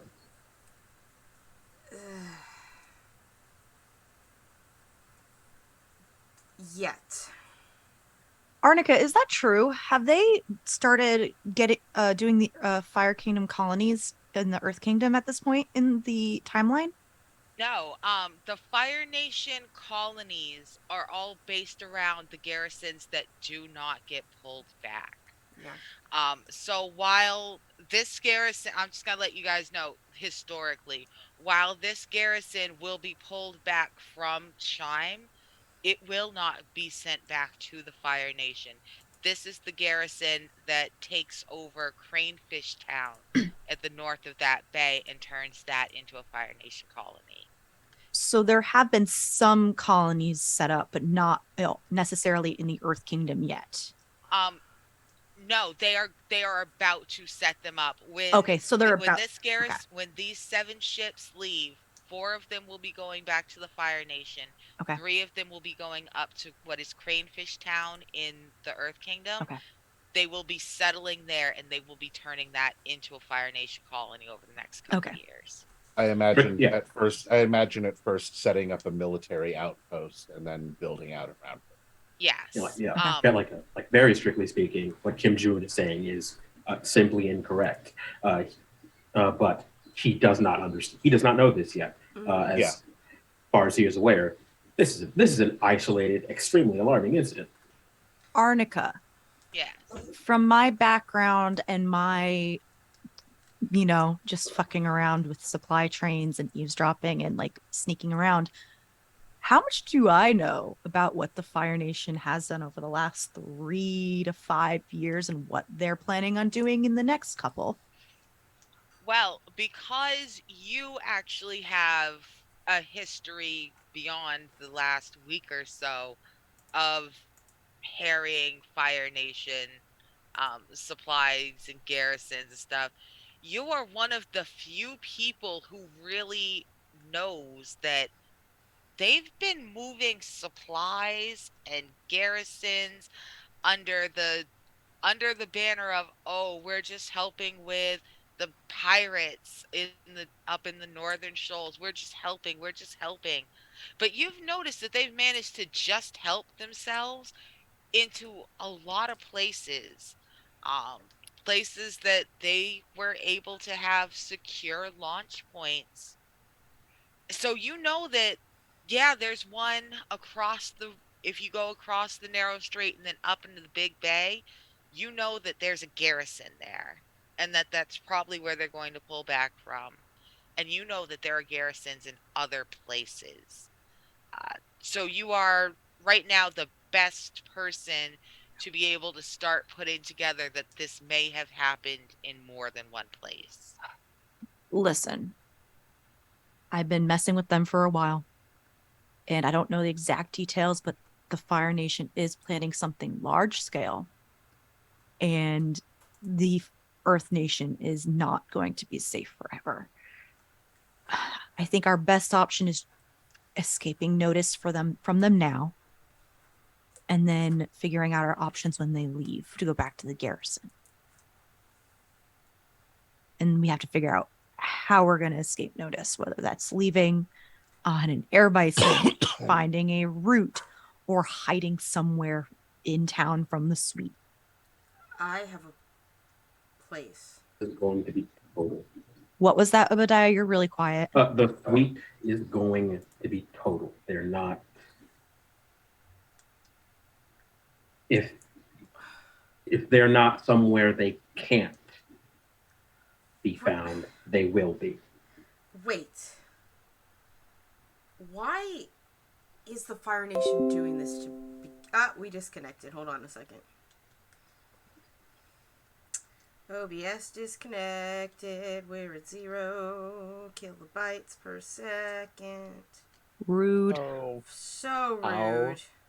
how rude. Let's see what's going on with that. Let me just stop the stream and try to reconnect.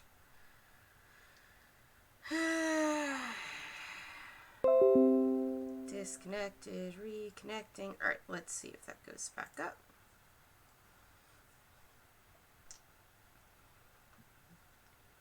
I'd hate to just stop the recording because that would be annoying. Come on. Oh, it's... How warm's my laptop? That's also... It's not very warm. It's fine. So rude.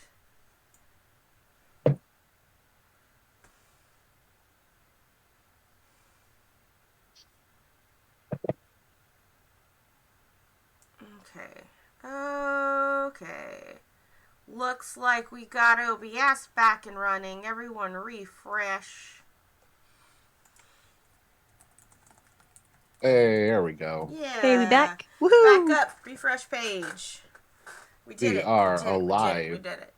Yeah, just probably had a little internet burp. It's 5 o'clock. People getting home from work. That kind of stuff. Anyway, Yeah. as we were saying, actually, Kim, I literally know somewhere, and I am one of 2 people that know where it's at. So, I could take them there. But, Not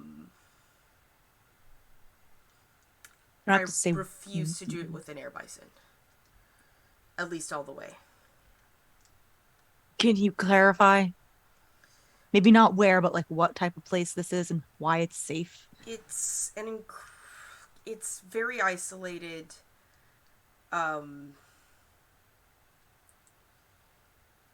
When I say isolated, I mean, again, only 2 people outside of this village know that it exists. One is myself, and one is my mom.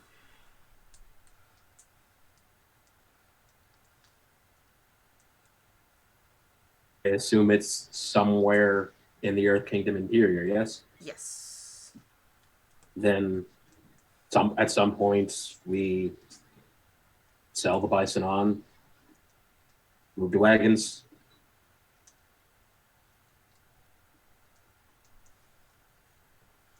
Did Sounds you just say good. sell the air bison? We could just release the air bison. Okay, I don't know if I misheard. Yeah. Like, Yeah, selling that an is air exact- bison is risky because you'd be like, I sold these people and they were going in that direction. Regardless, we still need to get out, and we still have the problem, and I motion to the nun. She's internally bleeding and it can't be stopped. The question is there any hidey holes, bunkers that aren't just random public spaces?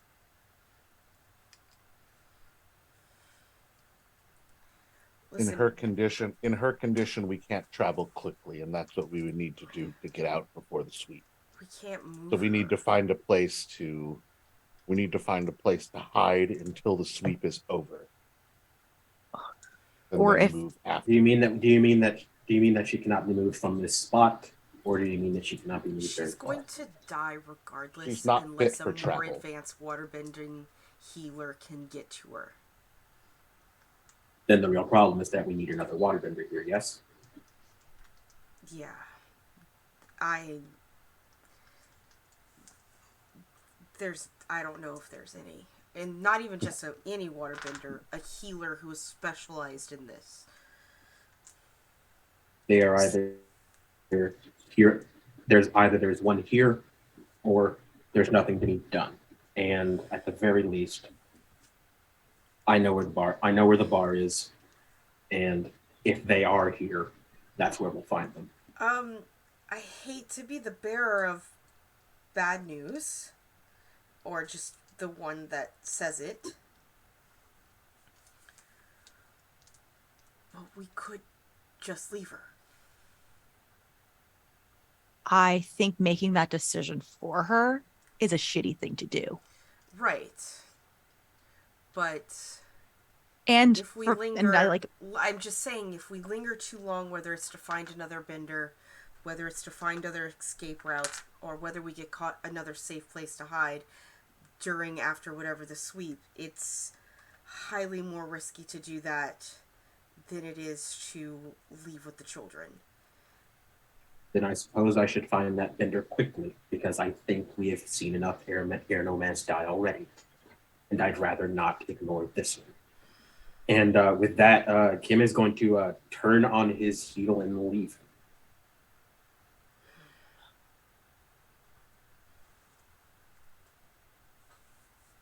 in the meantime, while they go look to see if they can find another healer, we're still wrestling with the fact we don't know where we're going or how we're going to avoid the sweep.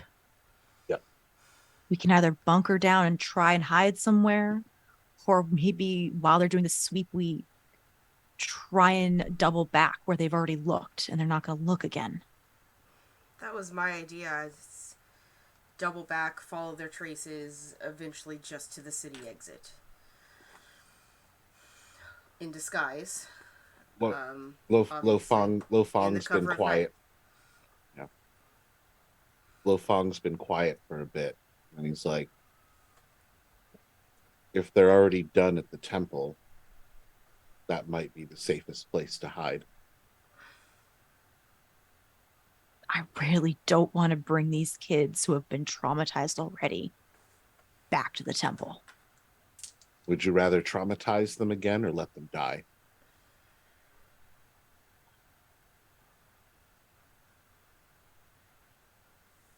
Wong doesn't say anything. Last resort. Absolute last resort. We can certainly try to find other options, but if to their satisfaction they've already cleared the temple, I doubt they would return. While y'all are talking though, Kayam's just gonna back a couple feet away and go back to his patient. Like kneel at her, just sort of feeling where she's nicked is where she's like warmest at, because that's how bodies work. But just whisper. It's like to her. It's like, so did you hear any of that? And she's going to look up at you and just one arch brow. I heard all of that. What do you think? I think you're all right. I think that the safest place to hide the children might be to take them back to the temple. I think that if you get them there, Ahani's air bison boogie may have made it out. Shinora's is young like her. It wouldn't be able to carry everyone, but he could make a good distraction. He may have survived, and I think that I won't make it to find another healer. I think you'll have to leave me. I'm gonna lean in a little bit closer. If they find you alive, they can still interrogate you. How is your will?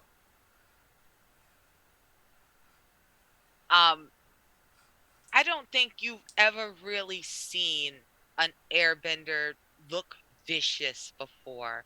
You saw Ahani looking desperate and feral and frightened, but you have never seen a look of just spite and vengeance wrinkle an airbender's face into something that's supposed to be a smile, the way that Sister Zara's face twists. As she tells you that she killed far more firebenders that day than they managed to kill her. She'd love to see them try. If that's the case, I can make sure that you're here long enough to really, really fuck them up before you go down. How's that sound? And she gives you just the look in her. You see life really start to come back to her. You can tell that she had been measuring her energy carefully, trying to hold on for as long as she could. And she, even if the children aren't sure, Sister Zaya is a nun. She knows people. She knows children. She understands, and she likes what she sees in you guys enough that she's willing to go ahead and burn herself out to give you a chance to get away with her kids. And she's Has just going to give you a smile that says all of that. I really my like real you. question? Sorry. It's okay. Has Hani heard either us or her? I know we're trying to keep our conversation a little separate, but like Zaya's not the one we need to convince. It's a Hani. No, we just needed Zaya's permission. Yeah. I'm not worried about Ahani her. has not heard. If he had been paying attention, he could have. He could have quite easily just whipped the wind around so that he could clearly hear everything you were saying. Um, he didn't, but he can feel he can feel it, the change in the weight of the conversation. Um, and you can see him looking at Sister Zaya, and his you can they look at each other, and it's a long look. It's an entire conversation without words. It's a lot of eyebrows, it's some smirks, it's some trembling lips, but it's not a word said. But he knows what his aunt plans to do. Okay. The So nun's a airbender, right? the mm-hmm. Okay. So while you guys are dealing with that, let me go check in with let's go check in with Mr. Kim, who bless his heart has gone out looking for a waterbender who may be able to heal. Mr. Kim, where'd you head back to? Did you head back to the tavern, or are you walking around town? You still muted. Bada bing, tavern. Because if anybody in this town is going to know where a waterbending healer is, it's going to be one of those people. Okay. So you sneak back over towards the tavern, and as you get towards the back alley where they let you out secretly, you see Paula is there. Not Paula, Padma. Paula. She, whether she's waiting for you or whether she broke away from the others and decided to follow you herself, you don't know, but Padma is there, and you can talk with her, or you can head past her and go into the tavern.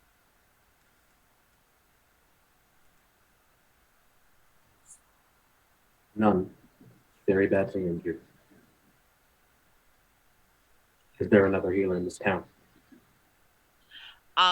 You see her eyes light up, but also her hands start to shake as she says, "A nun." Unknown. What does she look like? He Mr. Kim, I'd like you to think back about how closely Ahani and Sister Zaya look. They really look a lot alike. In fact, but you know who looks even more like Ahani than Sister Zaya? Padma. He opens his mouth like he is about to describe her, and then it clicks, and you. She throws her arms around you. She clings to you and begins to cry in a way that Padma has not let herself cry. She thought her sister was dead. She thought her son was dead, and there's no way that her sister is in town, that her son is not. Um, you have just told someone who thought that they watched half of their culture, because Padma is obviously from a mixed bending family. One of her parents was obviously an earthbender, but the other one was quite obviously an air nomad. There are more airbenders in her family than earthbenders.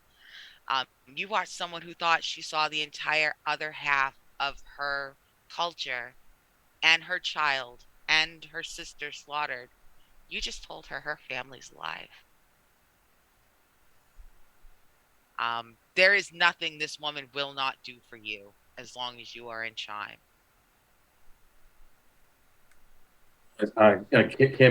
Kim like doesn't know what to do. He sort of like very awkwardly, like with one hand, like just kind of pats her. Yeah, yes, She needs help. She is very badly injured. She needs help. A doctor, a water bending healer if we can find it. We need. If we don't, we need to help her. She looks at you. She pulls back, and while she's still smiling, you do see that some of the light that was in her eyes is starting to fade as she tells you that they do not have a waterbender healer in Chime. If anybody is that badly hurt, they are taken to the temple, or they are flown directly from Chime across the water by air nomads. They don't have a water healer in Chime.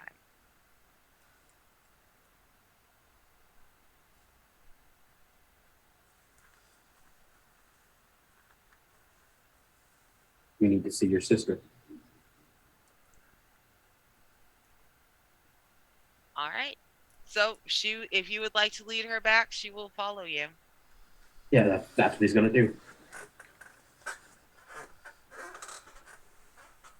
All right. And he'll help her. I'm sure he'll make as if to help her climb, and then she will just go up and over because she does not need help climbing.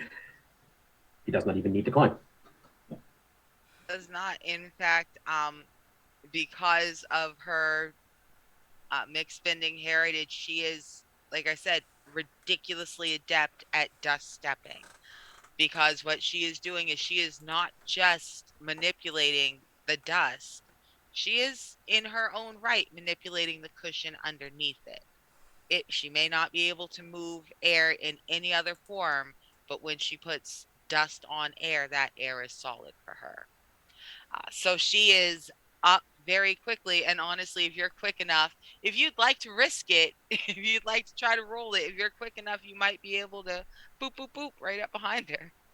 That's a little bit too much proximity, and frankly, it feels if that goes wrong, this could get even weirder than it was when she hugged me, and that was weird. I don't know what to feel about that. Okay. Then go ahead, and by the time you make your way up, Padma has already vanished. She's deeply familiar with this house. She and her sister played here when they were children. So she knows where they are. She knows where the safest, darkest, most protected corner is. She makes a direct beeline for it. And as for the rest of the party, you see Padma just come through the door like a hurricane. Kayam, you recognize her. Mm-hmm. Wong, Lofong, you do not, but all the children do. Um, she runs across the floor. She throws herself to her knees next to her sister. Um, and all the children, everybody runs to Padma, runs to Zaya. And for the first time, Ahani just sits down and puts his head down on his knees. He stops bending and he just sits down.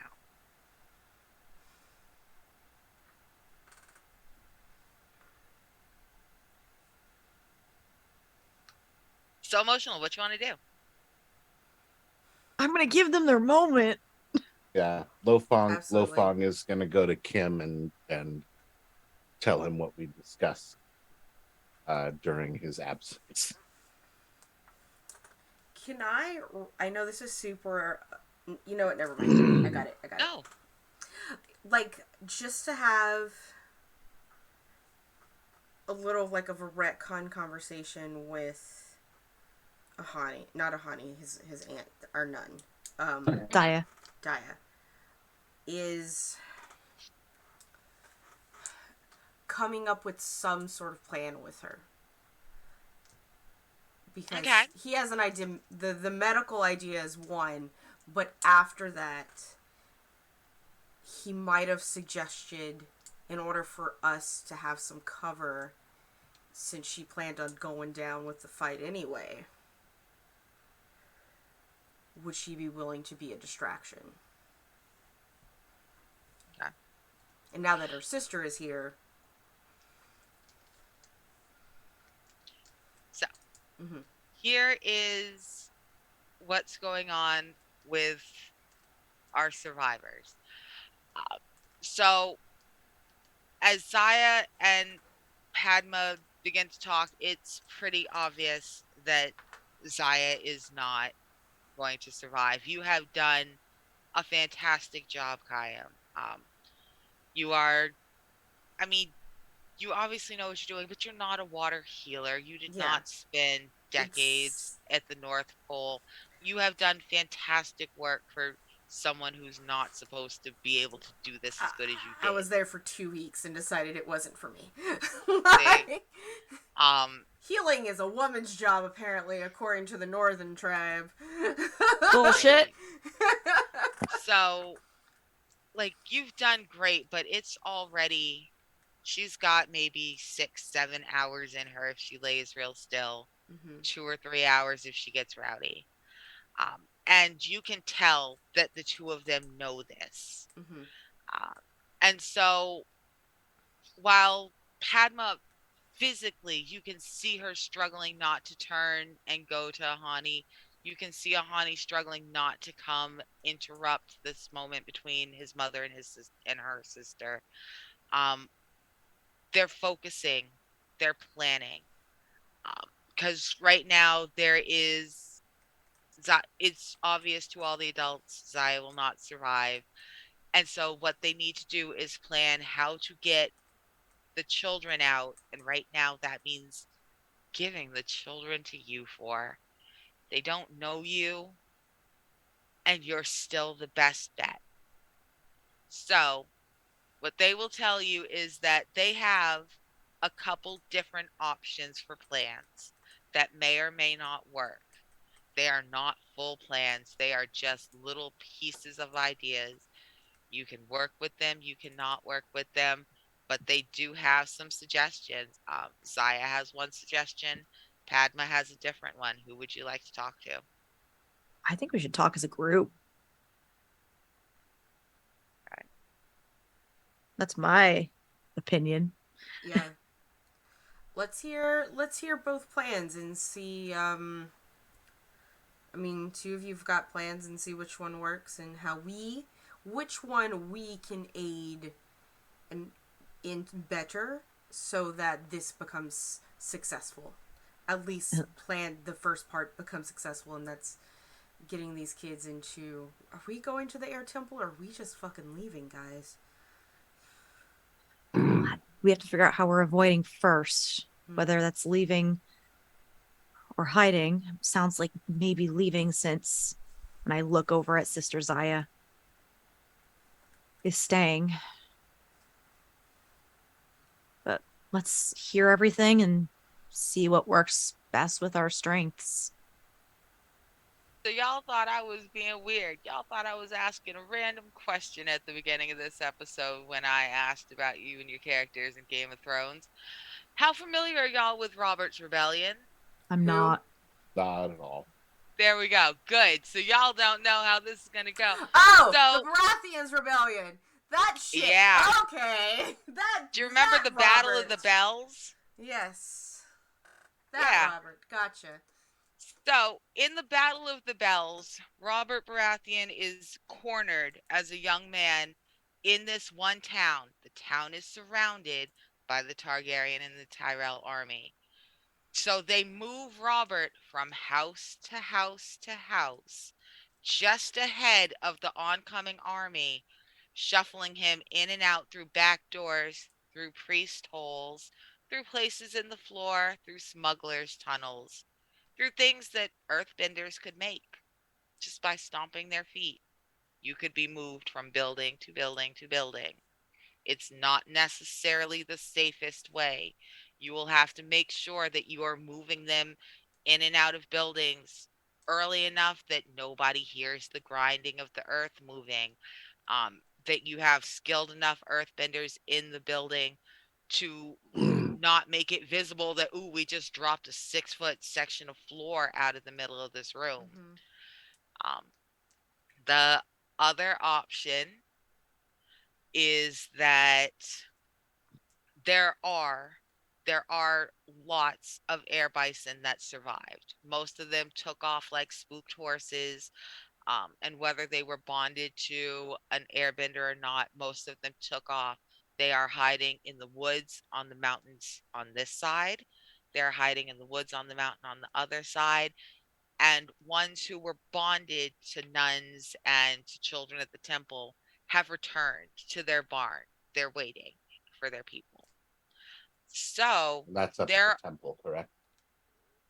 there are bisons up at the temple. You can make a quick getaway. You do have two airbenders who are trained to fly and handle an adult-sized air bison.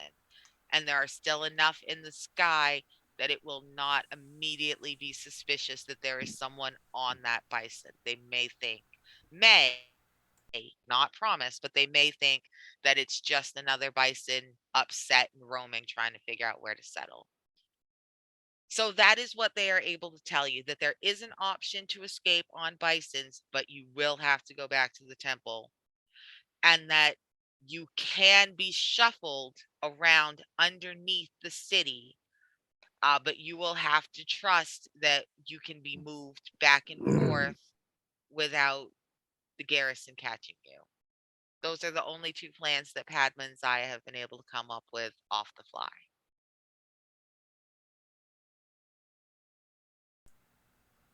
Lo Fong is not a bender at all. Um, so like he doesn't understand the limitations or anything in that. So he's gonna ask an honest question of how difficult would it be to just tunnel deep under the town. We would Right, need an earthbender for that. Padma's an earthbender.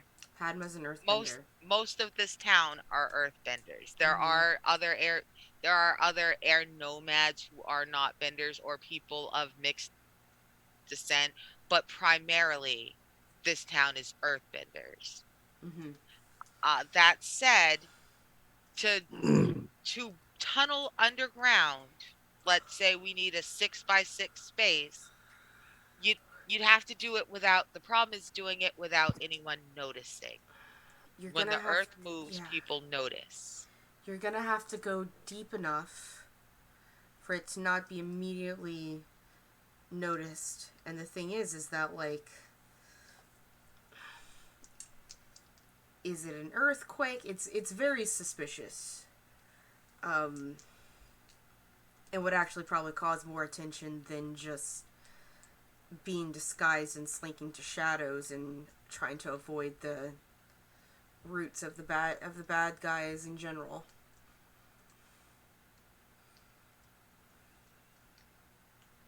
I agree. It's not a bad idea though. It's a thought, and we'll stick a pin in it just in case we ever get an airbender that can do that. But that is a feat. I mean, an earthbender. Nah. Yeah. Out of all the bending techniques, earthbenders aren't quiet. No offense. Moving rock is hard to ignore. Okay, we're gonna need to take some step backs here real quick though, because there are the four of us and we are four grown-ups, and I say that very loosely, trying to get, how many children do we have here in total? 5 kids. Alright, we're trying to get 5 kids, 4 adults. We need to assess what we're actually all capable of first. So, going down the list. Hi, my name's Kayam. I am a waterbender. I'm not a traditional waterbender. I can do some healing. I can yeet fruit, and I can tell where your blood is in your body. Which means I can tell where most people are just by the 4 presence that every single person here is a walking body of water. If you want me to, like, move water, I can do that. I'm just not very good. I'm not a great fighter, but I try to use creative and practical uses for my abilities.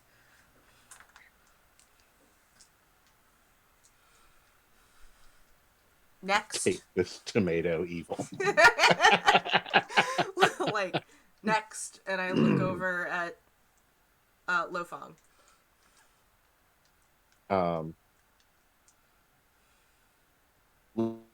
Lo Fong's like, it's a few moments before he says anything. And then he's like, well, my name is Lo Fong. And I guess you could say that I have experience dealing with problems and finding creative solutions to them. So you don't been. What are... Great. Cool. Can you be more specific? Like, this is not the time for secrets, is what I'm saying. Because we have to be able to trust each other and our abilities to get these kids out, because that is our priority, or the lives of these 4 youngins. I'm good at getting in. I'm good at getting in and out of places secretly and quietly, and I am good at dealing with problem people. You're also very large and strong. You should carry a child. Right. Very nice. Very nice. Mr. Kim, sir, sire, your majesty. You look very good in merchant garb, by the way. Good job. Very humbling. You know what? As great as the silks, this is green is your color. Also, don't forget to fix your hair before we leave. Oh, yeah. I pull some water out of a plum and I, like, sprinkle it. No, not you do. Like, I wet it down, like... Mr. Kim, he just got your weave wet. Now what? Anyway, what are... Steam rises from his head and he opens his eyes and like you can like you see a strain there. I understand that this has been a difficult time. Don't fucking mock me. I wasn't actually mocking you. I was complimenting you. I was being completely genuine and sincere. It green is your color.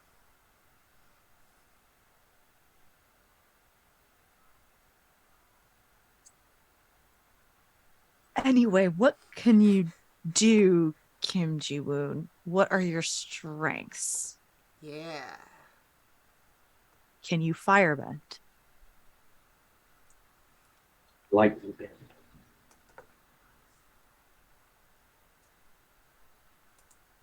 I am not the legendary bandit of old.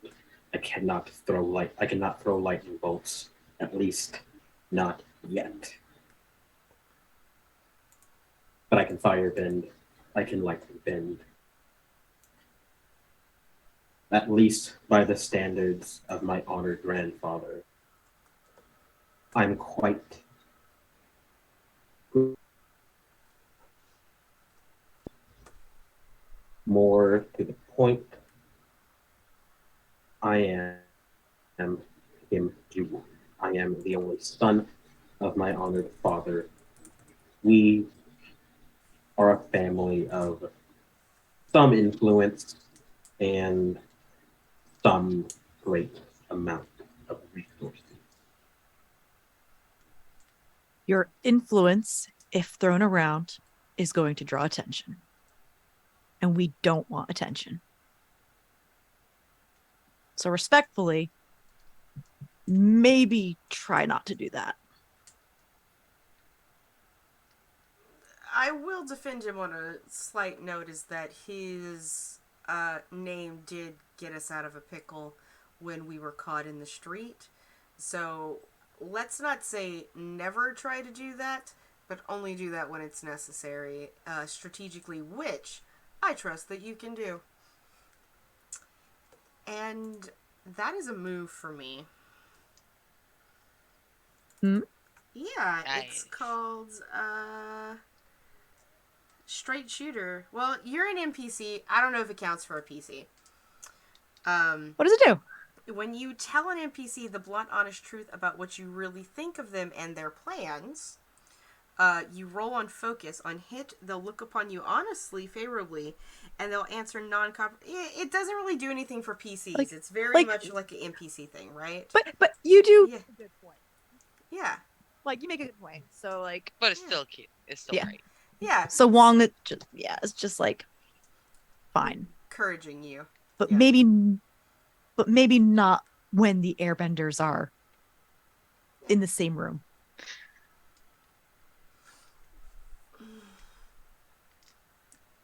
All right. Look over at Wong. That's you, friend. I You have really nice eyes. anyway. I'm evasive, I'm scrappy, and I know how to hold myself in a fight. But most importantly, over the last several years, I've dealt with the Fire Nation a lot and know a lot about their movements and can be an aid there. I notice their patterns easily. So if I can get a good vantage point, can see their troops, they can help. So what I'm hearing is we have one firebender and one waterbender, few airbending children, except for our lovely young master here, and that's it. And For some benders. non-benders. I can hold my own in a fight. That's what you're Oh, I believe you. I see those. I gotcha.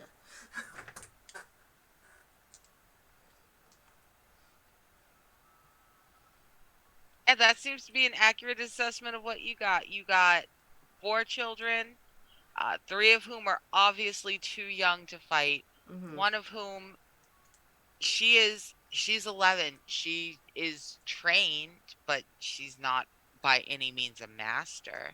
Mm-hmm. You do have a very young master. Mm-hmm. And like that, and then y'all got y'all. That's what you got.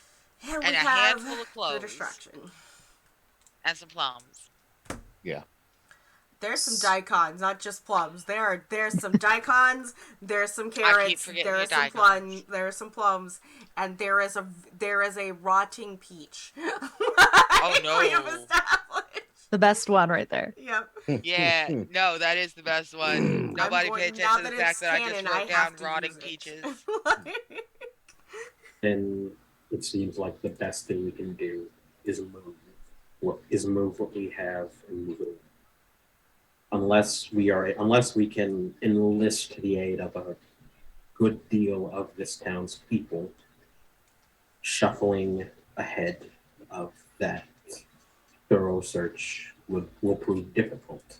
And even if we can do that, the fact is that would be a good deal of missing vendors. And that it, in and of itself might not go unnoticed. I agree. Whereas children and vendors that already aren't supposed to be here simply being gone, not so questionable. Lo Fong says that if the Fire Nation believes that their work at the temple is done, then the station leading towards the temple will probably have the weakest defenses. What was that? You got really quiet. Mhm. Sorry.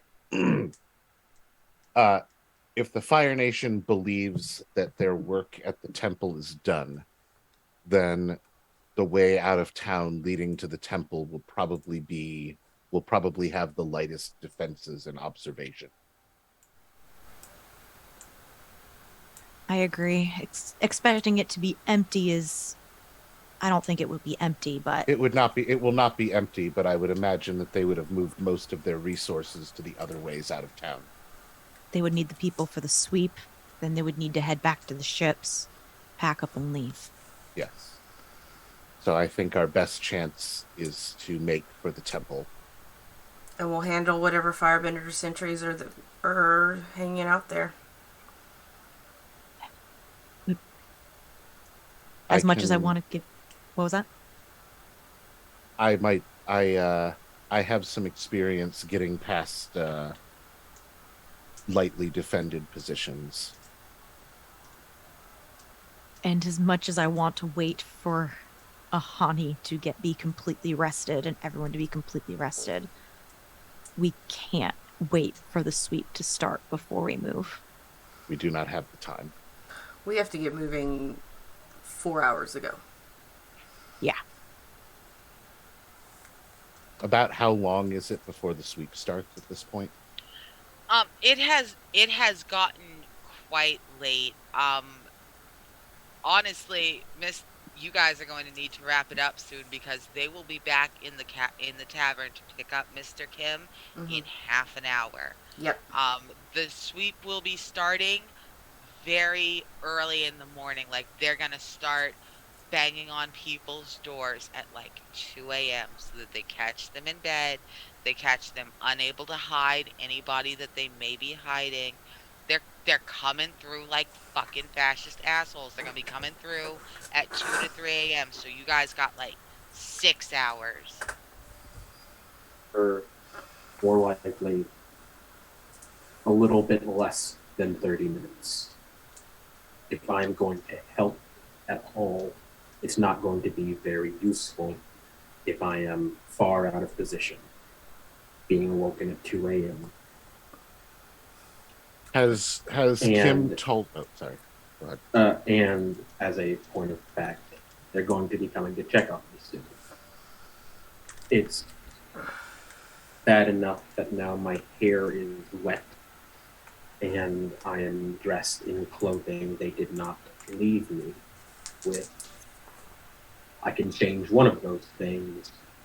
Perhaps I can bluster my way past our questions about the other. But it will be very difficult for me not to force some kind of confrontation when they wonder why I need to be leaving during this group.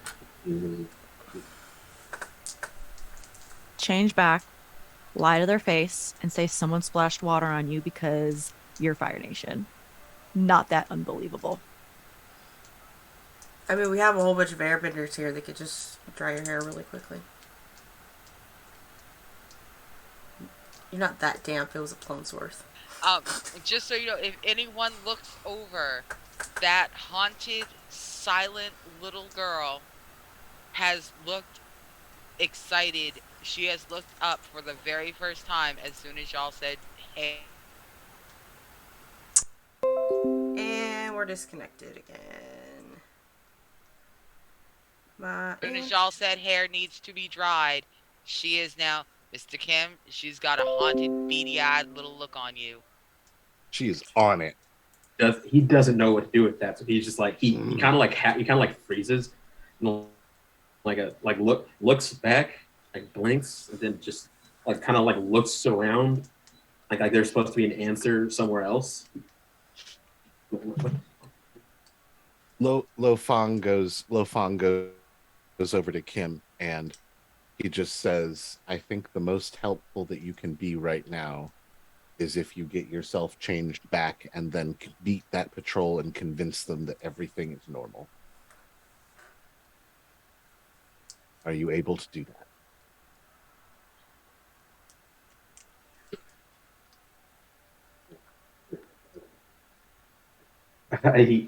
he opens his mouth like he's going to like speak to the child, and then like how what do I don't. So the little girl, and she is like 2.5, 3, like she is little. She can walk to you, but she's wobbly, and she's going to come as close to you as she dares. Neither one of you can reach out and touch the other one, but y'all are now standing within about 3 feet of each other, giving each other the side eye of not knowing what to do, but definitely knowing that this is the person you have no idea what you're going to do it with. Congratulations, Mr. Kim. I think you got a shadow.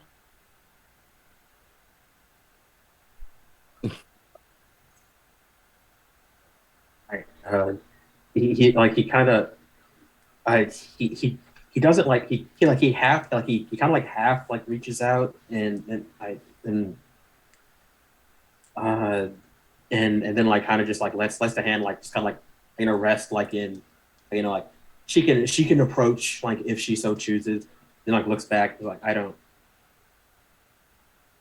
I feel like it would be wrong to leave right now. It would be worse if you stayed and brought attention to the fact that you're not back. Yeah. It actually could be a really good distraction because if they're looking for him, they're not looking for them. It might move up the timetable, but I think this maybe can and then he leans like back down towards the kid, like lowers his voice like a little bit, like speaking like very carefully, like very seriously, like, can you dry my hair and leave it and just and without disturbing it too much, can you dry my hair? Um, she Two is and a going to half. give you such a serious look and the biggest nod. You are now the first adult who has gotten any reaction from her in 2 days. That nod is you are the first adult she has spoken to by nodding.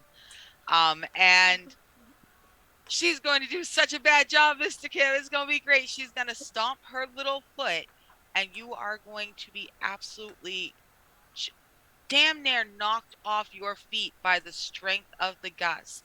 The problem with airbender babies is not that they cannot airbend, it's that they cannot control themselves. Airbender babies are the most dangerous bending children on the planet because they don't always know what they're doing. They're trying to give you a little breeze, and the next thing you know, you've hit the wall. You don't get knocked off your feet, Mr. Kim, but my goodness, your hair goes. I don't know what you expected. And he reaches back and he starts like doing his hair, and it's not what it was before, because what it was before was the kind of stylized you get when you have time and product to prepare with. uh, uh, and he's like, I'm not sure either, but I think this was better than it was. But I think this is better than the alternative. Uh, I'm going to go. I'm going to go change my clothes now. I will. I'll find you. I'll find you on the way. We're all going to the same place. Yep. We sure Mhm. are. Hey, And yeah, with that, he's out. cool. So, Mr. Kim Jong-un has gone to get dressed and has taken the very smart route of heading back to the tavern because I sure as shit was gonna have them come looking for you. Don't try me. Good choice. So,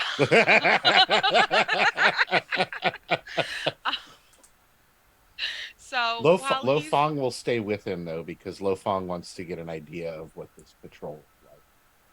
Are you gonna quietly tell him, or are you gonna like Oh make yeah, it obvious? we are not walking with him. We are hiding in the shadows. Great. Good. That leaves you and I to the kiddos. Yeah, I'm not leaving anytime soon. I think I'm still holding the baby. Yeah, you probably. are. You are still holding the baby, and there is no one to hand it to because while you guys were busy planning, you look over and Ahani has finally come over and he is asleep. He has put his head on his mother's lap. His aunt has put her hand on his back, and he is out. In that case, can I fashion like a baby sling so I don't have to hold the baby in my arms? You sure can. In fact, if you look, most of the airbenders wear clothes that tend to be layered. Um, and while the saffron, yellows, and oranges are pretty distinctive, that blue they wear can be mistaken for a water tribe blue if you're not from a water tribe area. So if you go ahead and get the blue sash that Janora is wearing, she will gladly give it to you. You can use that to tie the baby in a sling. I will absolutely do that. Cool. So you are now one and a half characters. You are Wong and baby. You I'm Wong and are baby. you are dad in a snuggly, the most dangerous kind of dad. Let's do this. I wasn't expecting to become older brother to all of them, but it's fine. I just can't wait for These your like babies Wong now. to like develop dad reflexes in the next episode. and then Joke's on start you, the I dad already- jokes. I'm not gonna do the dad jokes, but I absolutely already have those damn reflexes. Like those dad reflexes are legit. He's already an older brother, like biologically, so it's just you're more younger siblings. Yeah, absolutely. We're at that 10-minute mark. How we feeling? All right. Is there God. anything y'all need to? Is there anything y'all want to wrap up, bring yourself around full circle, or you want me to go ahead and take you out? Take us out and let's Yeah, I do our believe- level up yeah. questions. Yeah. Okay, so we are leaving our gang as follows. Mr. Kim Ji-woon is letting himself back along the back alleys to the tavern where he will be trying to pass himself off as, no, I've just been here eating and maybe some people got mad and messed up my hair. Maybe you shouldn't have been assholes. Now they mad at all the Fire Nation. Lo Fang is following him either from the streets or from the rooftops. I'm not sure, but he's in the shadows, making sure that his friend is doing what he says he's going to do. Wong has become Mr. Manny. I don't know, whatever that movie was where they put a snuggie and a baby on the rock. That's Wong now. And Kayam is looking really kind of tired because Kayam is still technically holding that block on Sister's eye. As far as I know, you ain't said you released it. So, man, I once made my sister hold a horse in D&D for 45 minutes because she didn't say she put it down. She grabbed to a mage hand. If you don't tell me you stop doing something, you're still doing it. Yeah. Anyway, Yeah. so that's where we are. When we come back next week, it will be time to move. You will be busy trying to get airbenders out, and other airbenders, one last airbender will be busy making a hell of a noise behind you. So let's go ahead and do our questions and finish up. Where are my questions? I'm on the wrong page. All right.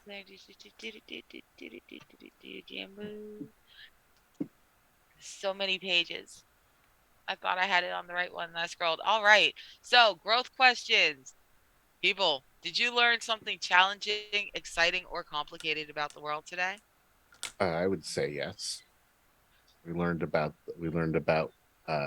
especially through Wong's character, we learned that about like the large scale plan of this, and this isn't just an isolated incident. All right. Did you stop a dangerous threat or did you solve a community problem?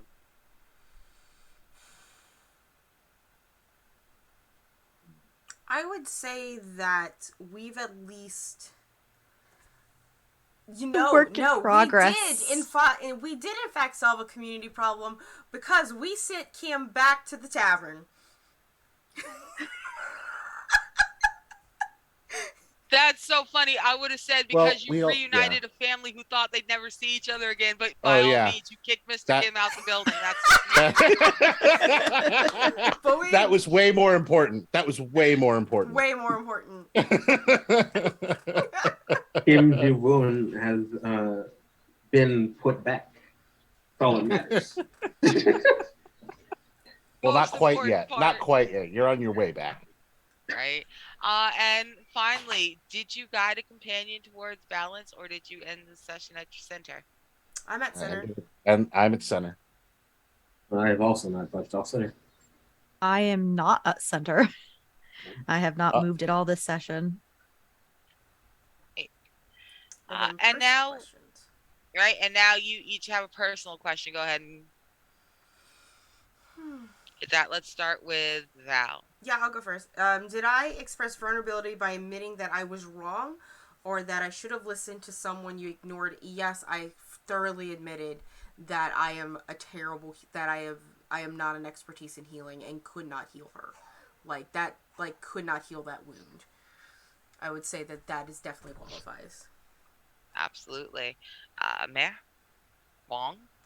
Did you get a friend to join in or approve of one of your bad habits? I did not. Yeah, there Situation's was too no mischief. serious. You were too busy holding the baby. It's not your yeah. fault. When Okay. I'm sure I will have plenty of time to vandalize shit. Oh, indeed. There will be graffiti somewhere, I'm sure. Mr. Kim, Obi. Learn something meaningful or important about your lineage, its members, or its effects on the world and others. Uh, are we counting the Fire Nation? I mean, the Fire Nation is part of your lineage, for good or for bad, and that's something heavy you got to deal with as a Fire Nation person. Then I think I'm going to say yes, because a fact he was not aware of and or had not really confronted was the industrial reality that this could not have been an isolated instance. This did not just happen, and uh, the fact that it did not only means that it almost certainly happened elsewhere, but that more is coming. Fantastic. And finally, Casey, Mr. Lofong. Did you try to make amends for past mistakes or prove that you're a different person now? Well, one of Lo Fang's mistakes from the past is I delivered an innocent into the clutches of my masters, and he is very determined to avoid that in this particular scenario. He is trying to protect these innocent people from people very much like his former masters, as he has participated in not he is unbeknownst to the rest of them, not anything on this scale, but he has participated in things like this before and knows how awful they are. All right. It sounds like, look at this. You guys are freaking awesome. This is a cartoon level amount of growth. Like, and would be so proud of it's y'all. just been and all we did was talk to each other. I don't. That's what Avatar is the kung fu great? Yes. Fuck some kung fu. It's about learning with your heart. Learn with our Friendship. Beautiful. So while we talk about friendship, why don't we friendship our way on out of here and close out, y'all? All right, Yeah. everyone. Thank you so much for coming and showing up. It is always a great time.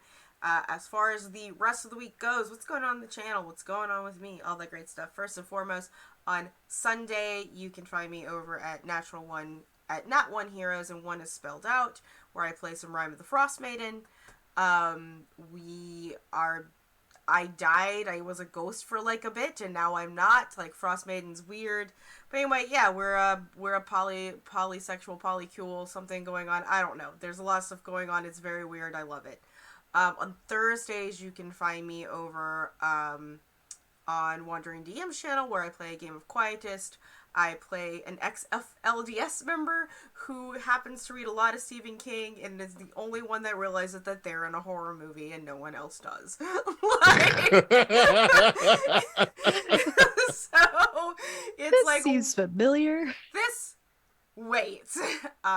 Other than that, let's join in on my Discord, because guess what I'm looking for right now? Guess what time of the year it is? Right now it's Extra Game Life. Masters. It's Extra Life time. I am looking for Game Masters to participate in Extra Life Weekend in November 1st. There is a forum on my casting calls. You can go in and apply to be a game master to help raise some money to save kids' lives. We benefit our local Children's Miracle Network hospitals. The entire team raises their own for their own hospital, but last year we raised $1,200. No. We raised $1,500. We raised $1,500. Our goal was $1,200. So this year our goal is $1,500, and to beat that. So hopefully we can get there. That's exciting times. But that's me. That's what's going on my end.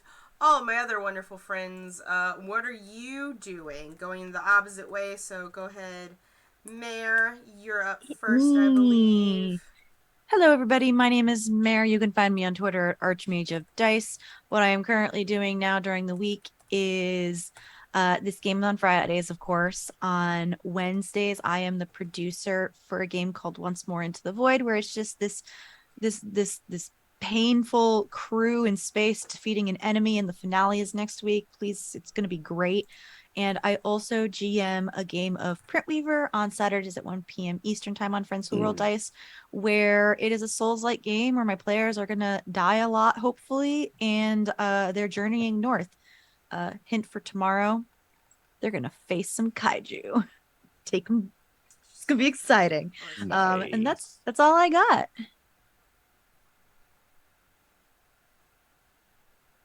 Casey. That's other things you can find me doing. You can see me on Saturday nights at twitch.tv/clockwork_productions, as we have a group that streams the social deduction game Blood on the Clock Tower every Saturday night at 8 p.m. Pacific time, 11 p.m. Eastern time. You can also follow me on my Twitter and Instagram, my website, caseybreathka.com, and you can also see my recent performance with Postmodern Jukebox there. So, cool. And of course, I have been Obadiah. You can find me on Twitter at Joss Dyson. That's JOS80ISON. Or perhaps one fine evening, you might even find me on Twitch at twitch.tv/Shinobi. Elsewise, you can, of course, as always, find me here on Fridays, where I will be, as always, Kim Ji-woon. I am Kim Ji-woon. It's like we need you a drinking game every time you say it. So like, I'm gonna kill somebody.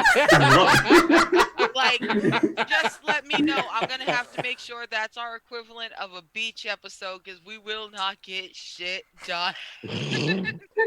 And on that note, I've been Arnica, your GM, for this amazing game with my fantastic cast. You can find me Thursdays on the Girls Run This World channel, where I play Gale, the biomechanical bird god, in our game of Dark Rites. You can find me here on Fridays. And fingers crossed, hopefully, I will be GMing something scary and terrible, not at all lighthearted and easy like this. I'm prepping my whatchamacallit application for your Extra Life GM right now. I'm so excited. I'm gonna do something scary. It'll be great. I think my husband wants Key to do yourself paranoia, to save babies. So. Yeah, lots of good stuff. Yeah, and you can find me on Twitter at ArnicXRoss, as well as on Twitch. It's been fantastic to have you all here. Thank you so much for joining us this week. We really appreciate it. We will be back next week as we maybe shuffle some people out, maybe fly on a bison. Who knows? But we will definitely be getting the fuck out of Chime. Still haven't chucked a daikon at anyone yet, and but yeah, with that, You have time. With that, we are going to raid my friend, Real Miss Teresa. They are a drag king who is not in drag right now, but one of my very best friends, original cast member, original GM on this channel. They are playing some Stardew Valley. They're doing a Stardew Valley grind challenge, apparently. So we're going to go give them some love. And, yeah, we'll see you next week. Bye. Bye. Bye, everybody. We're going to leave now. It's just leaving.